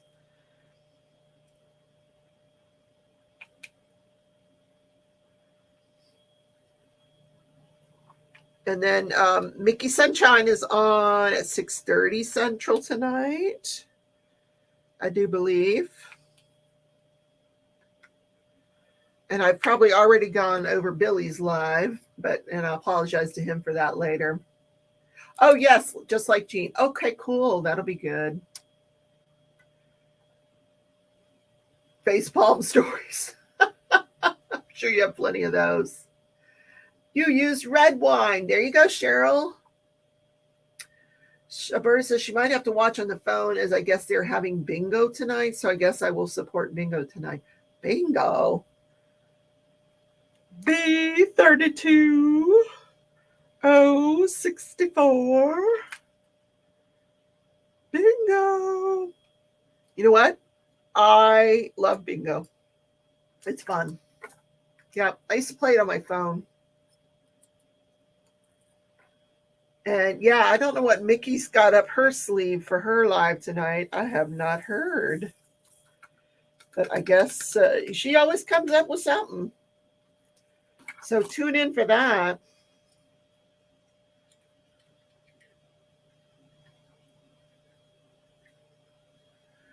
Alyssa's having McDonald's. I'm with Alyssa. Yeah, McDonald's. I don't know if my stomach can handle McDonald's. I don't know. We'll see. I had a grilled cheese sandwich for lunch, and it's kind of like it's screaming at me right now. Stephanie does bingo, and so does Bella. I won a diamond painting in Stephanie's bingo when she first started it. I won a breast cancer diamond painting. That's sitting in my stash somewhere.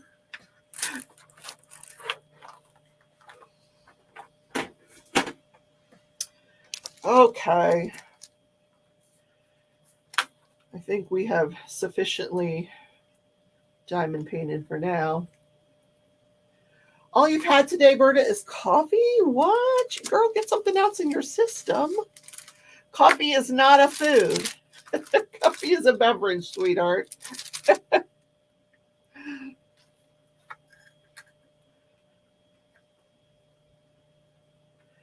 Oh, Wilma has to charge her phone for Mickey and Jen's lives. Yeah, I have a charger here in the craft room, and then I have right now Stitch's iPad is plugged into it, and then I have a charger in my room. Stitch is asleep in the basket. I don't know if you can see him up here. He's asleep in the basket.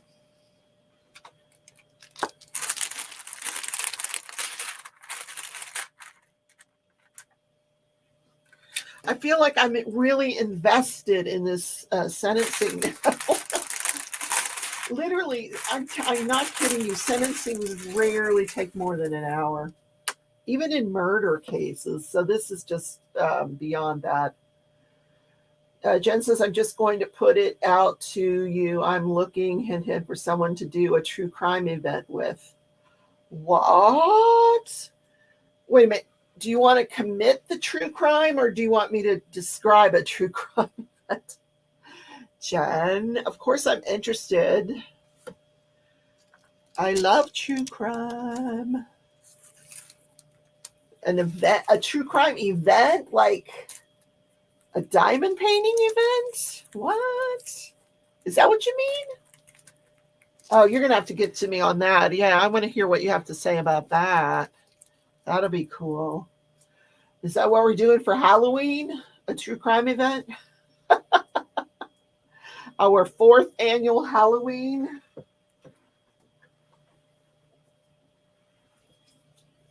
We shall see. I'm just cleaning up garbage here. So during one of the breaks today, I took all the Christmas stuff off the Christmas tree. All my homemade, it's in the Yum box. All the homemade ornaments that everybody sent me, they're in this box. so that next year I can just get it out and decorate the tree. Okay, you'll message me. Cool. It does sound interesting, though.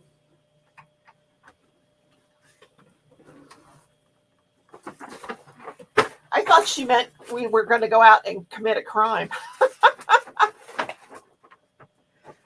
What could we get away with, Jen? I did hear that Michael's is having a sale on Karen cakes for $4.99. Although I'm being quarantined, so I can't go look, which is a good thing. I don't need any more yarn. Alyssa can help hide the bodies. Yes, you can. We don't have, it doesn't have to be murder though. We could like, I don't know, money laundering sounds good. Don't you think, Jen?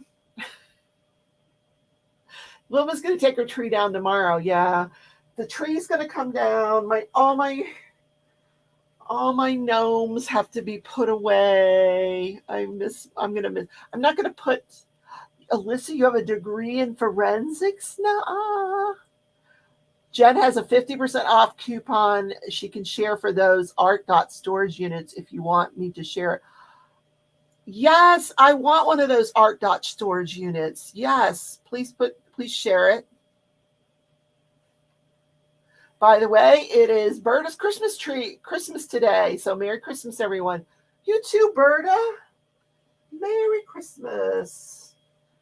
All right, I'm thirsty. I'm ready for this to be over. So, you studying with Dr. Henry Lee? Oh, wow. Well, I have, oh my gosh. I'm just going back. I'm dating myself. I got an associate's degree in criminal justice, an associate's degree in nursing, a bachelor's degree in business management, a law degree, and that's all I'm going to admit to. Yeah. Partridge in a pear tree. Yeah. I'm one of those people that's like, what do they say? Jack of all trades, master of none. Yeah, that's me.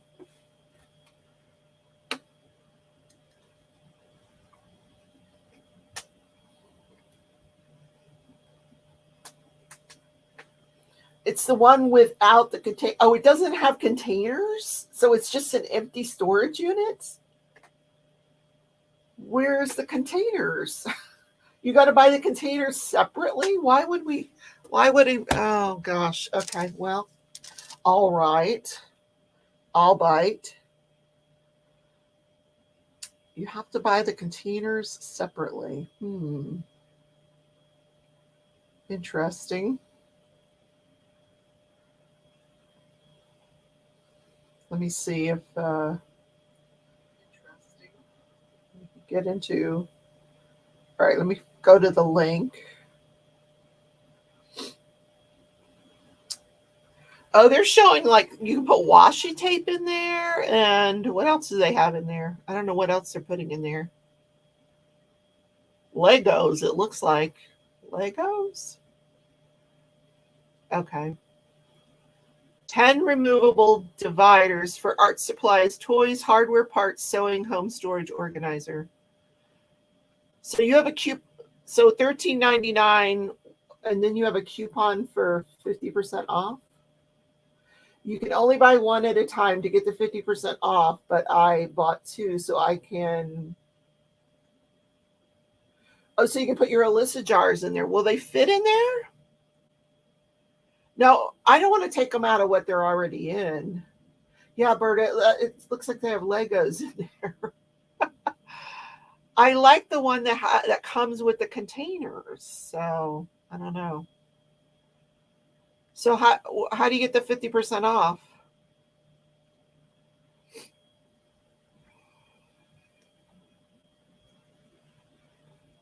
Underneath it shows a 50% coupon. Oh, okay. Where? Oh, save an extra 50% when you apply this coupon. Choop. Oh, isn't that cute? Add to cart. Well, we'll find something to store in it, something for Stitch to get into, right? That's a good deal, right? Check out one item.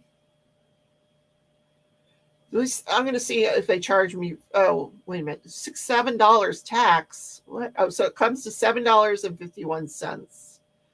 Okay. I will order one. $7.51. Okay. I do need something to put my washi tape in. Because it's kind of like all over the place right now. So that'll be good. Alyssa jars.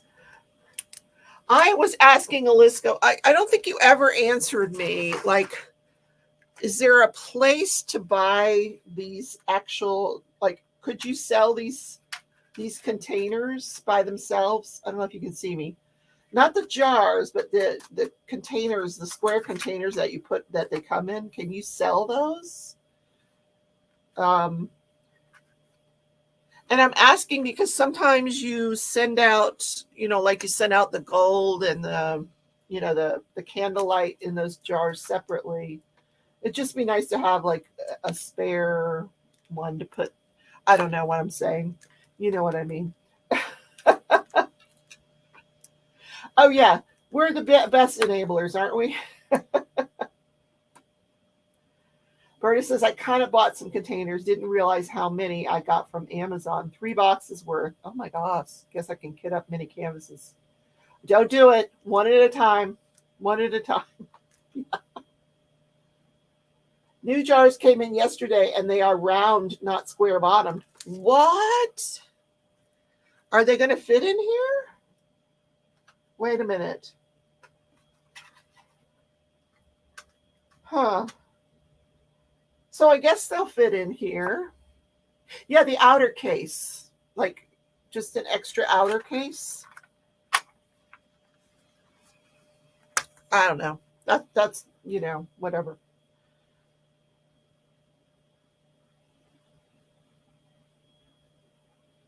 Yeah, see, I have like in this case here, when I kit it up,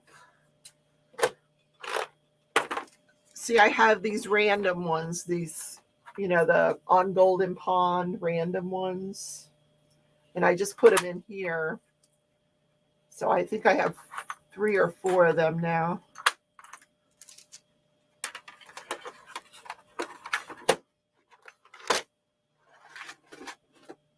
Oh, goodness. This is my exercise, guys.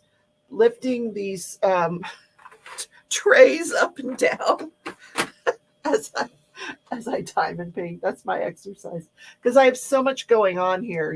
I have my work computer, my what is somebody knock on that judge's door? Hello.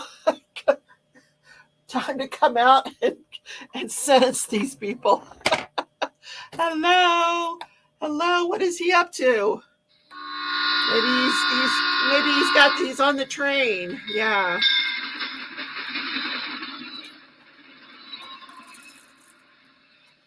Or maybe he's partying in chambers. What do you think? They hold an extra 100 or so drills. Awesome. That's cool. That'll be cool. All right. Have we made enough noise? Can we get the judge out here? It's been, we gets another 5 or 10 minutes, huh? Cheryl's back. Okay, now we can start the party. She had to go pour some white wine on her rice pilaf. Yep. Oh, that's the Chippendales music. Uh-oh, Bert is having bad back problems today. I think it's because I'm walking funny outside so I don't fall. It's cold, so I'm messing with my body. I know. I don't want to slip and fall in this snow either. Or is he taking a dump? I tell you, I know he's calling his wife. Hey, what's for dinner tonight? Because I was thinking this is a good night for us to go to, whatever good restaurants they have in Georgia. I don't know, Golden Corral. Want to go to Golden Corral? Oh, he's back. No Golden Corral. He's back. Okay, let's get this going here.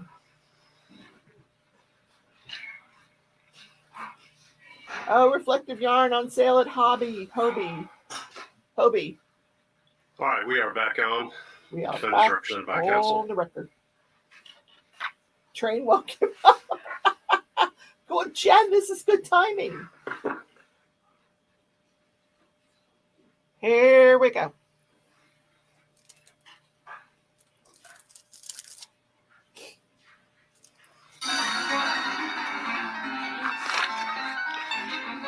All right, the way the court's going to address this, I'm going to make a few remarks and then address each one of the defendants with regard to sentencing. And the remarks are intended to be general, but also taken into consideration in the individual sentencing portion of the court's statement. So that's how we intend to proceed. So the court has heard the evidence in the case, has accepted the jury's verdict, listened to the presentations here today in aggravation and mitigation, and candidly have spent a lot of time thinking about this. This is a case that has taken a lot of time and energy on a lot of people's parts, and has been a case of note, not just in this community, but really in a lot of communities. What we're here today to determine is what an appropriate sentence is, quite separate from the notoriety of the case and any other outside influence that may exist. And so the court is going to be very careful in explaining that the court has considered just the evidence and what is appropriate under the circumstances of this case to consider in the Superior Court. So that all being said, let me start with this statement. As we all now know, based upon the verdict that was rendered in this court in November, Ahmaud Arbery was murdered. It's a tragedy. It's a tragedy on many, many levels. On February 23rd of 2020, almost 2 years ago, a resident of Glenn County, a graduate of Brunswick High, a son, a brother, a young man with dreams, was gunned down in this community. As we understand it, he left his home apparently to go for a run, and he ended up running for his life. He entered the English home at approximately 1:04 p.m. and left that home at about 1:08 on that day. At 1:14, Greg Mcmichael calls 911 to let them know that there's a black male running down the street. And within moments, Ahmaud Arbery is shot and killed. The three men that are now before this court chased him in a residential neighborhood for at least 5 minutes in pickup trucks, armed with a shotgun and a .357 revolver. The state mentioned this today about the time period, but I do want to put that time period in context. And the only way I could think to do so may be a little theatrical, but I think it's appropriate. I want us all to get a concept of time. And so what I'm going to do is I'm going to sit silently for 1 minute. And that 1 minute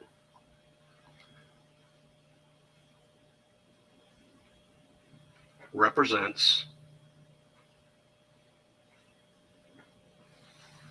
a fraction of the time that Ahmaud Arbery was running in Satilla Shores.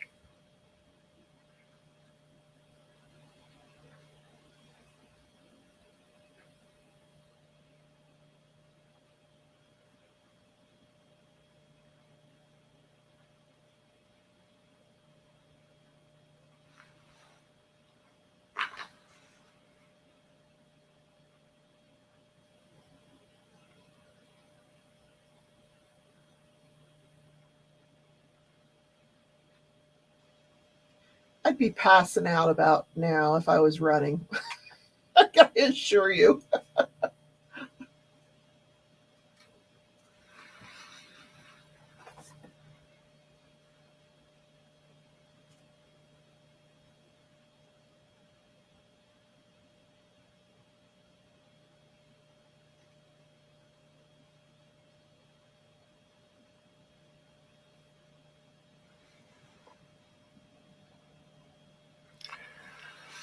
That's approximately a minute.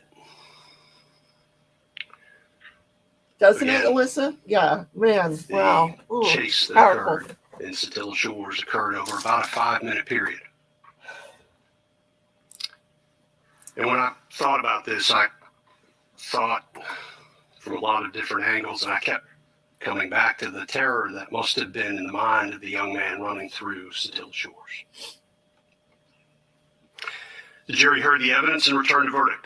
And what a difficult job they had under the circumstances. Without any comment on the verdict itself, I think all counsel will agree and accept that this was a very difficult case to even get a jury impaneled on. And there are issues out there with regard to the jury that were brought up in the press and elsewhere. But I want to give credit to those members of the panel, not because of their verdict, just because of the fact that they were willing to go through the process that they went through with the state, with the defense, and with this court. We're here today to sentence the defendants. In discharging the duty, this court is required to consider all mitigating and aggravating circumstances. The court has considered those circumstances, including but not limited to all aspects of the crimes charged, the past criminal record or lack thereof of the defendants. I've also considered any lawful evidence which tends to show the motive of the defendants, their lack of remorse, their general moral character, and any predisposition to commit other crimes. Now, I think in this case, the record speaks for itself, and the defendant's own words, I think, guide this court with regard to sentencing. Went back through my notes and other resources to pull some of the quotes that we have in this case. I'll start with Greg Mcmichael. In my opinion, Greg Mcmichael very early on in this tried to establish a narrative. He made comments like, Ahmaud Arbery was trapped like a rat.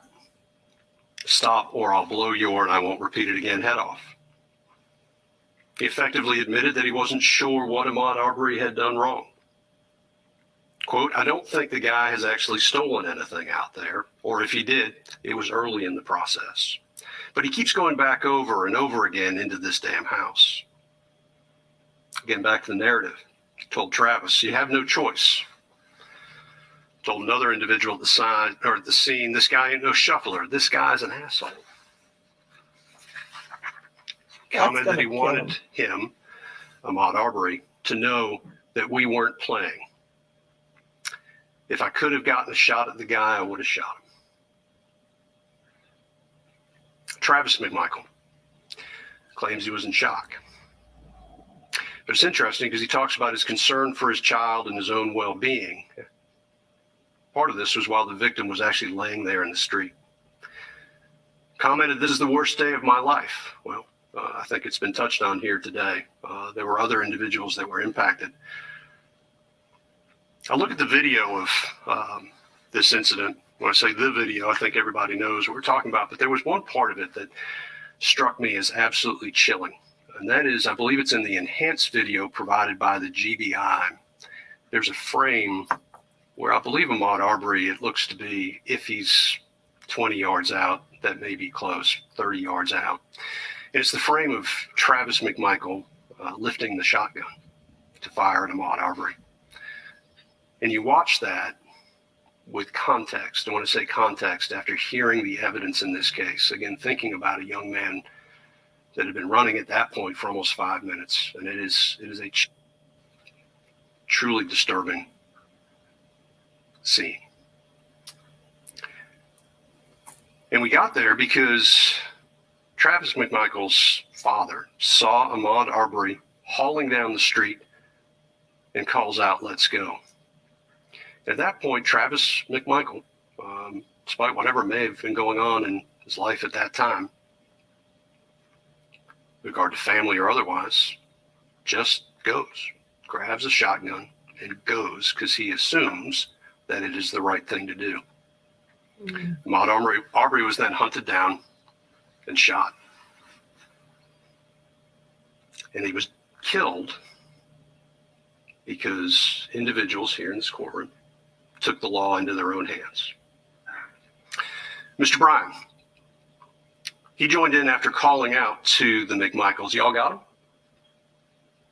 Claimed he didn't know what was going on, but obviously wanted to know if this individual who was running through the neighborhood, who he didn't know, had been caught in some way. Said, quote, I figured he'd done something wrong, but I didn't know for sure. Or it wasn't actually the quote. Those quotes are two separate quotes. Didn't know for sure. I thought he would get away. And this is the part that is disturbing to me with Roddy Bryan. If the guy would have stopped, this would have never happened. All of these quotes give context, I think, to the video that we saw during the case. And Miss Wanda Cooper-Jones this morning made a statement that I think, when you look at these statements and you see the videos, is very true. And that is, she said, when they could not scare or intimidate him, they killed him. True. There's been discussion about remorse. And I agree with counsel that it is dangerous for defendants who have multiple prosecutions against them to make statements of remorse. But remorse isn't something that is simply a statement of regret. Remorse, I think, can be determined by looking at somebody's reaction to difficult circumstances and the reality of the situation that they're in. Again, it doesn't require an apology, and quite honestly, sometimes apologies are made simply to get past problems. Remorse is something that's felt and demonstrated. In this case, getting back to the video, again, after Ahmaud Arbery fell, the Mcmichaels turned their backs. Yep. It's, again, a disturbing image, and they walked away. This was a killing. It was callous, and it occurred, as far as the court is concerned, based upon the evidence, because confrontation was being sought. I think the statement was made during closing arguments. It's interesting to note that the most violent crime in Satilla Shores was the murder of Ahmaud I'm Arbery. so sorry, Berta. So sentencing does not generally provide closure. I think Ms. Wanda Cooper-Jones also talked about closure, but I don't find that it really does. And I think that's an unfortunate thing. Because in this case, I think many people are seeking closure. The mother, the father, the community, and maybe even parts of the nation. But closure is hard to define and is a granular concept. It's seen differently by all depending on their perspective and the prism of your lives. Instead of closure, maybe we'd best see today's proceeding as an exercise in accountability. We are all accountable for our own actions. Sometimes in today's day and age, that statement is lost upon many. And today the defendants are being held accountable for their actions here in Superior Court. Today demonstrates that everybody is accountable to the rule of law. Taking the law into your own hands is a dangerous endeavor.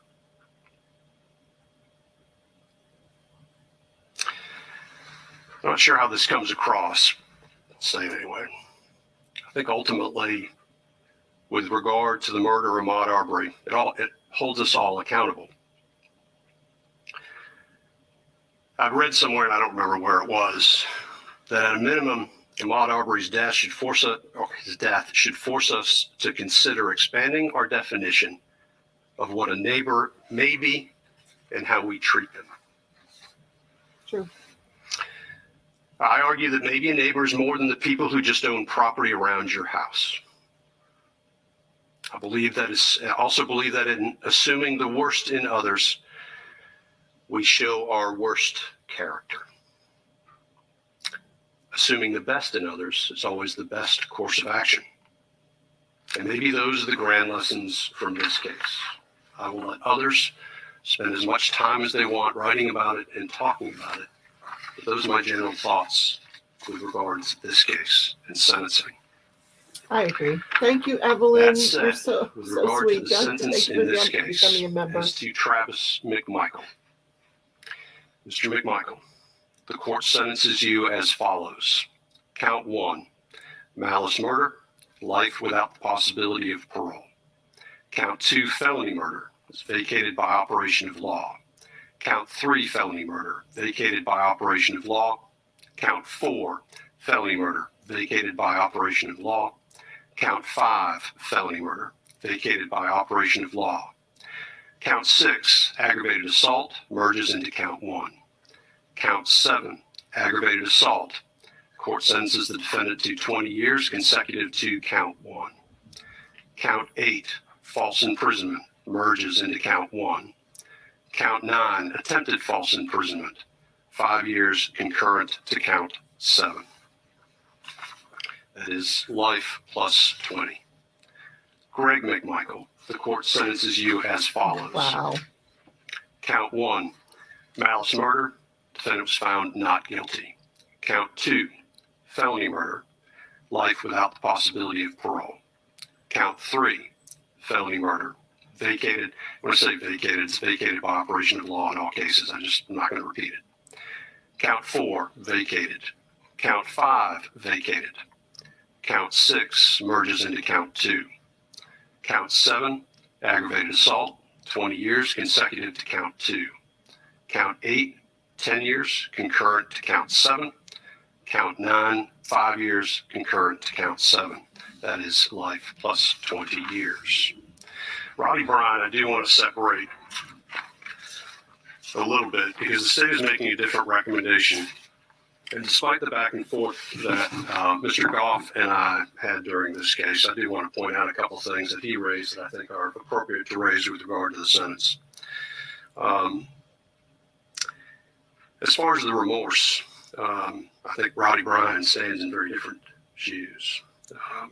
It is obvious from the beginning that he questioned the tragedy that had occurred at the scene. It was on I can't remember whose body cam, but the body cam, in fact, questioning whether or not what had occurred, and then took steps early on in this process, I think, that demonstrated that he had grave concerns that what had occurred should not have occurred. And I think that does make Mr. Bryan's situation a little bit different. However, Mr. Bryan has been convicted of felony murder. And I do not believe it can be disputed based on the facts of this case that the verdict was an appropriate verdict based upon the evidence presented, at least. I want to say appropriate, what I mean is legal. Because I believe there's been some discussion about some differences between Mr. Bryan and the Mcmichaels. There may be some differences, but it does not change the fact that was it not for the fact that Mr. Bryan used his vehicle in a way to impede Mr. Arbery's course of travel, this may not have ever occurred, and that is sufficient for felony murder. He did cooperate with law enforcement. I will point out Mr. Goff, 1710-1B. There's actually a case out of Chatham County that says it would not apply under the circumstances of this case. So the court recognizing that Mr. Bryan's position is different. Again, Mr. Bryan was found not guilty on count 1 and count 2. Court sentences Mr. Bryan to life with the possibility of parole on count 3. Count 4 is vacated. Count 5 is vacated. Count 6, the defendant was found not guilty. Count 7 merges into count 3. The defendant is sentenced to 10 years consecutive to count 3 on count 8 and 5 years concurrent with count 8.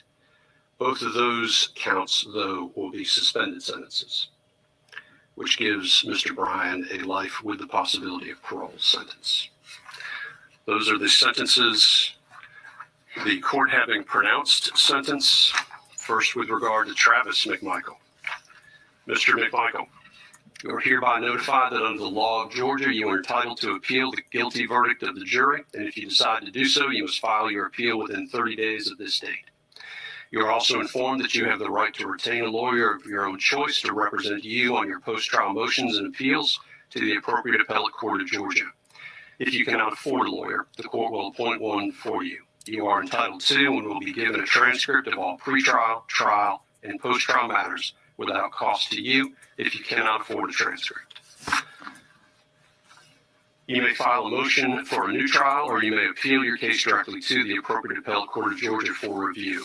You are also advised that the statute of limitations for habeas corpus in this state is 4 years in the case of felonies and 1 year in the case of misdemeanors. All right, I The think we've statute heard begins enough. to run from the date the conviction becomes final. And just to be clear on the record, I'm going to go through the statement with regard to each defendant. So to Gregory Mcmichael, you are hereby notified that under the law of Georgia, you are entitled to appeal the guilty verdict of the jury. And if you decide to do so, you must file your appeal within 30 days of this date.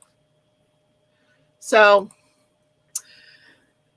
life without the possibility of parole for father and son. Maybe they'll get to share a cell together. I don't know. But it looks like Roddy Bryant will be serving his 30 years. By then he'll be, I don't know how old he is now. He's going to be an old man before he can even ask for parole. So, sad situation for everybody. So thank you guys for watching with me today. I hope you enjoyed. I'm sorry it was so long. Oh my word. So many breaks, pee breaks, and all that good stuff. I hope you guys watch Mickey and Jen and Tia tonight. That's Mickey's. Oh gosh. Mickey Sunshine Creates and DP Addiction Adventures right after that. Mickey starts at 6:30. Jen starts at 8. Those are Central Times. And I'll be in the chat, so say hello to me. I'm going to go grab something soda to drink and check on my sister. And I hope you all have a great rest of your day. Take care, everybody. Love you all. Bye.